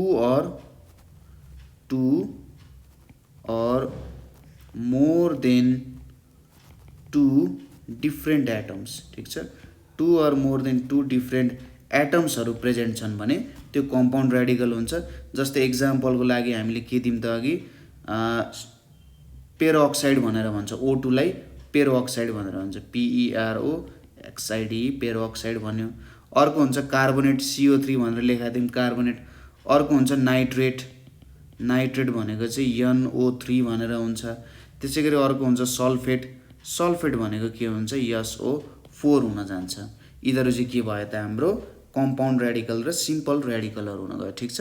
कुनै कुनै यसरी सिङ्गल युनिटको रूपमा पनि एक्ट गरिरहेका हुन्छन्, ठिक छ। अब पालो आयो हाम्रो भ्यालेन्सीको। भ्यालेन्सी, भ्यालेन्सी भनेको चाहिँ जेनरली के हुन्छ त, यसलाई बुझ्ने अलिकति थोरै हामी एउटा इक्जाम्पल लिएर बुझौँ, ठिक छ। एक्जाम्पल लिएर बुझ्यौँ भने अझै राम्ररी यसलाई बुझ्न सकिन्छ है त। जस्तै भ्यालेन्सीको कुरा गर्दाखेरि के हुन्छ भने जस्तै मैले कुनै पनि एटम भनेको अथवा कुनै पनि वस्तु जुन युनिभर्समा छ त्यो जहिले पनि स्टेबल हुन चाहन्छ, त्यो कुरा हामीलाई थाहा छ। इक्विलिब्रियममा हुन चाहन्छ, स्टेबल हुन चाहन्छ। अब त्यो स्टेबिलिटीको लागि त उसले इक्विलिब्रियममा आउनको लागि केही न केही त गर्नु पर्यो। अब एटम्सलाई पनि के गर्न चाहिएको हुन्छ, स्टेबिलिटी चाहिएको हुन्छ। स्टेबिलिटीको लागि उसको मेन कन्सेप्ट भनेको के हुन्छ भने आफ्नो इलेक्ट्रोनलाई चाहिँ त्यो अक्टेट रुल अनुसार फिल गराउने, अथवा त्यो जुन अघि हामीले रुल पढ्यौँ नि बोर ब्युरी मोडल अनुसार, त्यो रुल अनुसार चाहिँ उसलाई फिल गराउने कुरा हुन्छ। अब त्यो फिल गराउनको लागि कि त उसले इलेक्ट्रोन गेन गर्नु पर्यो कि इलेक्ट्रोन लुज गर्नु पर्यो, ठिक छ। कि उसले इलेक्ट्रोन गेन गर्ने कि उसले इलेक्ट्रोन लुज गर्ने, हो यो दुईवटा कुराहरू आउन जान्छ। हो त्यसरी नै के हुन जान्छ त भ्यालेन्सीको कन्सेप्ट आउन जान्छ। जस्तै मैले लिन्छु, के लिन्छु भन्दा लिथियम। लिथियममा हेर्नुहोस् त यो भयो 3वटा इलेक्ट्रोन हुन्छ कि हुँदैन लिथियममा, यहाँ 2टा इलेक्ट्रोन भयो, यहाँ एउटा इलेक्ट्रोन भयो, ठिक छ। अब यो एउटा इलेक्ट्रोन निक्लियो अरे, अथवा यो एउटा इलेक्ट्रोन निक्लिने कुरा एकछिनमा गरौँला है त। अब यहाँनिर के छ हेर्नुहोस् त, यो के सेल त टोटल्ली फिल भइसकेको छ, के सेल फिल भइसकेको छ। अब एल सेल फिल गर्नु पर्यो भने हामीले त 7वटा इलेक्ट्रोन चाहिन्छ कि चाहिँदैन, चाहिन्छ, ठिक छ। 7वटा इलेक्ट्रोन चाहिन्छ। तर यदि यो एउटा इलेक्ट्रोन हामीले निकाल्दियौँ भने त यो के सेल त टोटल्ली फिल भइसकेको छ भनेपछि यति बेला आउटर मोस्ट अर्बिट फिल भयो। अब यो एटमले न इलेक्ट्रोन गेन गर्नुपर्छ न लुज गर्नुपर्छ, किनभने यहाँनिर 2टा एटमभन्दा ज्यादा हुन त सक्दैन हैन।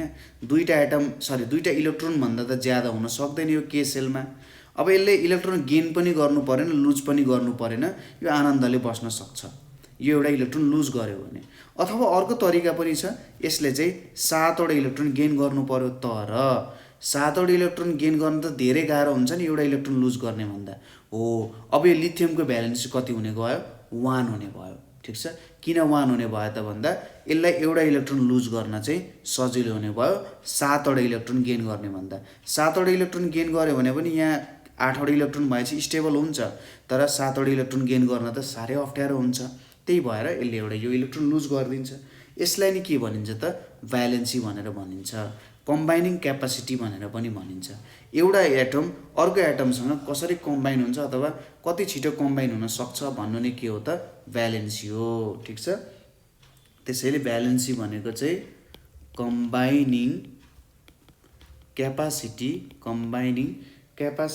Of an atom or a radical, combining capacity of an atom or radical with the other to form a molecule, with others to form a molecule is called the valency of that atom or radical, ठिक छ। कम्बाइनिङ capacity कति combine हुन सक्छ। अब यो एउटा electron त यसले सजिलैसँग लुज गर्न सक्छ नि। अब 2टा इलेक्ट्रोन भएको भए, सपोज गरौँ यहाँ 2टा इलेक्ट्रोन भएको भए, 2टा इलेक्ट्रोन सपोज तपाईँसँग 100 रुपियाँको नोट छ, त्यो 100 रुपियाँको नोट तपाईँलाई कसैलाई दिन सजिलो हुन्छ कि 200 रुपियाँको नोट दिन सजिलो हुन्छ, अभियसली 100को, किनभने होइन यार 100 त हो भन्ने जस्तो हुन्छ, 200 भनेको त अलिकति धेरै हो, थोरै अलिकति अप्ठ्यारो हुन्छ। अब यहाँनिर 3वटा इलेक्ट्रोन थियो भने अझै अप्ठ्यारो हुन्थ्यो, 3वटा 300, अब 300, 4वटा इलेक्ट्रोन भएको भए अब मैले 4वटा लिने कि 4वटा फाल्ने हो, त्यो कुरामा प्रब्लम आउँछ हैन। हो कम्बाइनिङ क्यापासिटी हो, एउटा मात्रै हो भने एउटा लिनु पर्यो अथवा एउटा दिनु पर्यो भने सजिलो हुन्छ त्यो कुरा है। 2टा अलिकति अप्ठ्यारो, 3टा धेरै अप्ठ्यारो, 4वटा भए चाहिँ कन्फ्युजन आयो। अब 5 भएको भए सजिलो हुन्थ्यो, 5 भएको यो अब मसँग 5वटा छ, 5वटा लुज गर्न त गाह्रो पनि, तर 3वटा गेन गर्न सजिलो हुन्छ। 6वटा थियो भने 2टा गेन गर्न सजिलो भयो, 7वटा इलेक्ट्रोन बाहिर छ भने एउटा गेन गर्न सजिलो भयो हैन। हो यो कम्बाइनिङ क्यापासिटी हो। उसमा यदि धेरै नम्बर अफ इलेक्ट्रोन्स प्रेजेन्ट छन् भने पनि उसलाई गेन गर्न सजिलो भयो, थोरै नम्बर अफ इलेक्ट्रोन छ भने उसलाई लुज गर्न सजिलो भयो। र जसले लुज गर्न अथवा गेन सजिलै गर्न सक्छ, जसले लुज अथवा गेनको काम सजिलै गर्न सक्छ, त्यसको नै कम्बाइनिङ क्यापासिटी के हुन्छ, धेरै हुन्छ ठिक छ। जसले लुज अथवा गेन सजिलैसँग गर्न सक्छ उसको कम्बाइनिङ क्यापासिटी नै के हुन्छ, धेरै हुन्छ। कुरा बुझियो? यहाँनिर हामीले हेऱ्यौँ नि त कसको के हुन्छ भनेर। जस्तै H2O मा हेरौँ है त। H2O भन्ने छ हामीसँग यहाँनिर। H2O मा के छ, दुईटा हाइड्रोजन छ, एउटा अक्सिजन छ। अक्सिजनको जेनरली कतिवटा इलेक्ट्रोन हुन्छ त भन्दा hydrogen, helium, lithium, beryllium, boron, carbon, nitrogen, oxygen 8वटा इलेक्ट्रोन हुन्छ है। अक्सिजनको 8वटा। यहाँनिर दुईटा भयो। त्यसपछि यहाँनिर बाहिर 8वटा हुनुपर्ने, यहाँनिर अब 8वटा बनाउनु पर्यो। यहाँ दुईटा भइसक्यो, 3 4 5 6 7 8 हुने भयो। अब यो बाहिरको इलेक्ट्रोन फिल हुनको लागि त के गर्नु पर्यो, उसले दुईटा इलेक्ट्रोन पाउनु पर्यो हैन। दुईटा इलेक्ट्रोन पाउनु पर्ने हुन्छ अनि मात्रै फिल हुन सक्छ। अब हेर्नुस् त यहाँनिर त दुईटा हाइड्रोजनका एटम्सहरू छन्। एउटा हाइड्रोजनमा एउटा इलेक्ट्रोन छ, अर्को हाइड्रोजनमा अर्को इलेक्ट्रोन छ। अब यो हाइड्रोजनले इलेक्ट्रोन त लुज गर्न खोज्छ जेनरली, ठिक छ। यहाँनिर अरू नै कन्सेप्टहरू आउँछन् तर जेनरली यो कुरालाई बुझ्नु है त। यहाँनिर के भयो त, अक्सिजनले दुईटा इलेक्ट्रोन पायो भने फुलफिल हुन्छ। हाइड्रोजनले जेनरली लुज गर्न खोज्छ, गेन पनि गर्न सक्छ, तर यो कन्डिसनमा लुज गर्ने भयो भने यहाँनिर ठ्याक्कै के बुझ्यो त हेर्नुहोस् त, अक्सिजनलाई दुईटा इलेक्ट्रोन चाहिएको छ नि आफूलाई कम्प्लिट बनाउनको लागि, ठिक छ। आफू कम्प्लिट हुनको लागि अब मैले इलेक्ट्रोन गेन पनि गर्नु पर्दैन, लुज पनि गर्नु पर्दैन, म आनन्दले बस्न सक्छु भन्नको लागि यसलाई दुईटा इलेक्ट्रोन चाहिएको छ। हो यसको यो कम्बाइनिङ क्यापासिटी भयो अथवा अक्सिजनको भ्यालेन्सी 2 भयो। हाइड्रोजनलाई एउटा इलेक्ट्रोन चाहिएको छ नि, ऊ लुज गर्यो भने पनि ठिक छ, एउटा इलेक्ट्रोन गेन गर्यो भने पनि ठिक छ। हाइड्रोजनको कम्बाइनिङ क्यापासिटी कति भयो त, 1 हुन गयो, ठिक छ। यसरी हामीले हेर्न सकिन्छ। त्यही अनुसार हामीले विभिन्न कुराहरूको भ्यालेन्सीहरू निकाल्न सकिन्छ। तपाईँले ट्राई गर्नु होला है त, एटमहरू बनाएर ट्राई गर्ने। जस्तै सोडियमको भ्यालेन्सी कति हुन्छ, 1 हुन्छ। हाइड्रोजनको भ्यालेन्सी कति हुन्छ, हाइड्रोजनको भ्यालेन्सी 1 नै हुन्छ। एल्युमिनियमको भ्यालेन्सी 3 हुन्छ। जिङ्कलाई Zn लेखिन्छ, ZnC जिङ्क भनेपछि Zn हुन्छ। जिङ्कको भ्यालेन्सी 2 हुन्छ। त्यसै गरी क्याल्सियम, क्याल्सियम भनेपछि Ca लेख्यो, क्याल्सियमको भ्यालेन्सी पनि 2 नै हुन्छ। त्यसै गरी नाइट्रेट, नाइट्रेट भनेपछि के भयो, एउटा रेडिकल हो NO3, यसको भ्यालेन्सी 1 हुन्छ। सल्फेट, सल्फेट पनि एउटा रेडिकल हो, SO4 भयो, यसको भ्यालेन्सी कति हुन्छ, 2 हुन जान्छ, ठिक छ। कुनै बेला एउटै एलिमेन्टको भ्यालेन्सी पनि बेग्ला बेग्लै हुन्छ। जस्तै कपर, कपरको भ्यालेन्सी चाहिँ 1 र 2 दुइटै हुनसक्छ। 1 भ्यालेन्सी भयो भने Q+ भनिन्छ, 2 भ्यालेन्सी भयो भने क्युप्रिक हुन्छ है त, Q+ र क्युप्रिक भन्ने हुन्छ। आइरनको पनि दुईटा भ्यालेन्सी हुन्छ। आइरन, आइरन भनेपछि यसको पनि 2 र 3 हुन्छ। 2 भयो भने यसलाई FeRrOUS फेरस भनिन्छ, 3 भयो भने यसलाई FeRrIC फेरिक भनेर भनिन्छ। फेरस र फेरिक दुईटा हुने रहेछ, ठिक छ। भ्यालेन्सीको बारेमा बुझ्यौँ। अब हाम्रो एउटा लास्ट टपिक छ, त्यो हो मोलिकुलर फर्मुला। मोलिकुलर फर्मुला भन्ने छ। अब मोलिकुलर फर्मुला भनेको के हो त, सिम्पली भन्दाखेरि symbolic representation of molecules. Symbolic representation of मोलिक्युल्सलाई हामी के भन्छौँ त, मोलिकुलर फर्मुला भनेर भनिन्छ। र यसले चाहिँ कुनै इलिमेन्ट अथवा कम्पाउन्डको मोलिक्युललाई रिप्रेजेन्ट गर्ने काम गर्छ। इलिमेन्ट अथवा कम्पाउन्डको मोलिक्युललाई यसले रिप्रेजेन्ट गर्ने काम गर्छ, ठिक छ। जस्तै अक्सिजनको मोलिकुलर फर्मुला कसैले सोध्यो भने अक्सिजनको, अब जस्तै अक्सिजनको सिम्बोल भनेर भन्यो भने हेर्नुहोस् है त डिफ्रेन्स।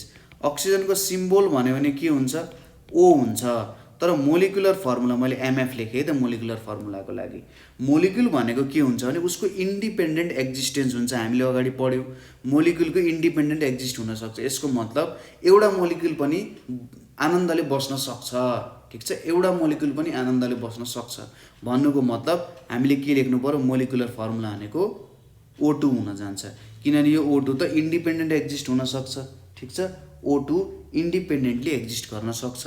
त्यसै गरी हाइड्रोजन, हाइड्रोजनको सिम्बोल के हो त, हाइड्रोजनको सिम्बोल भनेको H हो।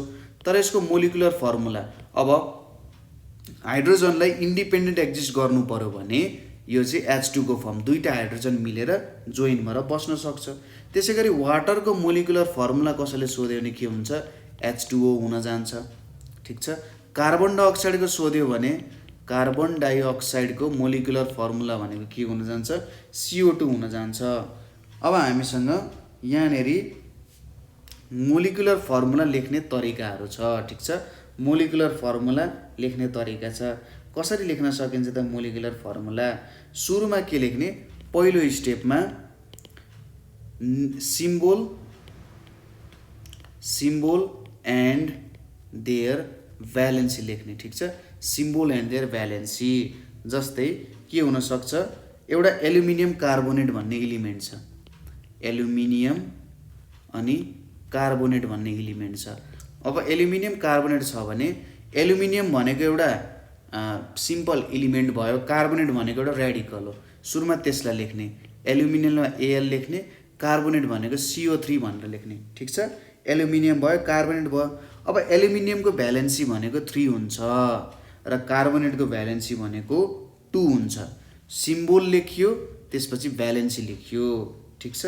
अब के गर्ने भने अर्को स्टेपमा के गर्ने? एल्युमिनियम लेख्ने तल अनि कार्बोनेट लेख्ने तल। अब के गर्ने? यो 3 लाई के गर्ने? यतापट्टि राखिदिने, यो 3 लाई यतापट्टि राखिदिने, यो 2 लाई यतापट्टि राखिदिने। ठिक छ। यसको मतलब के भयो? Al2 बनाउने, CO3 3 बनाउने। ठिक छ। Al2 बनाउने, Cl3 बनाउने। अब कुनै बेला के हुन सक्छ नि, यिनीहरूको उयो पनि लिनुपर्ने हुनसक्छ, एलसिएम पनि लिनु जरुरी छ भने एलसिएम पनि लिइदिने। ठिक छ। एलसिएम लियौँ भने हाम्रो के आउँछ त यहाँनेरि हेर्नुहोस् त। सपोज एलसिएम लिँदाखेरि सपोज यहाँनेरि 4 थियो, यतापट्टि 6 थियो भने एलसिएम लिने। 4 र 6 को एलसिएम के हुन्छ? 2 2 जा 4, 2 3 जा 6।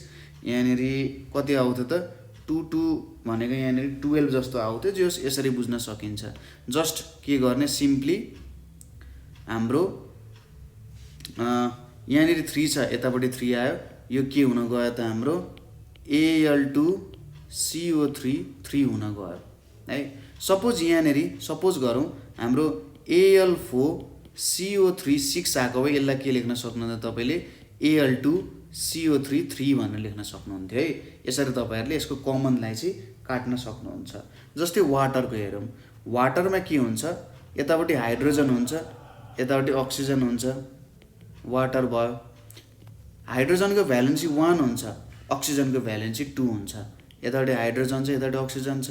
यो अक्सिजनलाई के गर्ने? O2 लाई यहाँनेरि पुर्याउने, 1 लाई यतातिर पुर्याइदिने। के बन्यो त यो? H2 आउन गयो तल, O1 आउन गयो। यसको मतलब H2O हुँदो रहेछ। यो हुन गयो। ठिक छ। यसरी गर्न सकियो। अर्को एउटा इक्जाम्पल पनि हेरौँ। जस्तै कार्बन डाइअक्साइड, कार्बन डाइअक्साइड है। अब कार्बन C भयो, अक्सिजन O भयो। कार्बनको भ्यालेन्सी 4 हुन्छ, अक्सिजनको भ्यालेन्सी 2 हुन्छ। ठिक छ। फेरि यहाँ C लेख्ने, यहाँ O लेख्ने। यो 2 लाई यतातिर पुर्याउने, 4 लाई यतातिर पुर्याउने भनेपछि C2O4। अब हामीले अहिले के भनेको थियौँ? कमन आउँछ भने काटिदिने। यो 1 यो 2 भनेपछि CO2 आउने रहेछ। ठिक छ। क्रिस क्रस गर्ने, यसलाई चाहिँ क्रिस क्रस भन्छ। यसरी निकाल्न सकियो। त्यसै गरी सोडियम क्लोराइड भन्ने छ। सोडियम क्लोराइड, सोडियमको फर्मुला भनेको नाट्रियम हो, Na भयो। क्लोरिनको Cl लेखियो।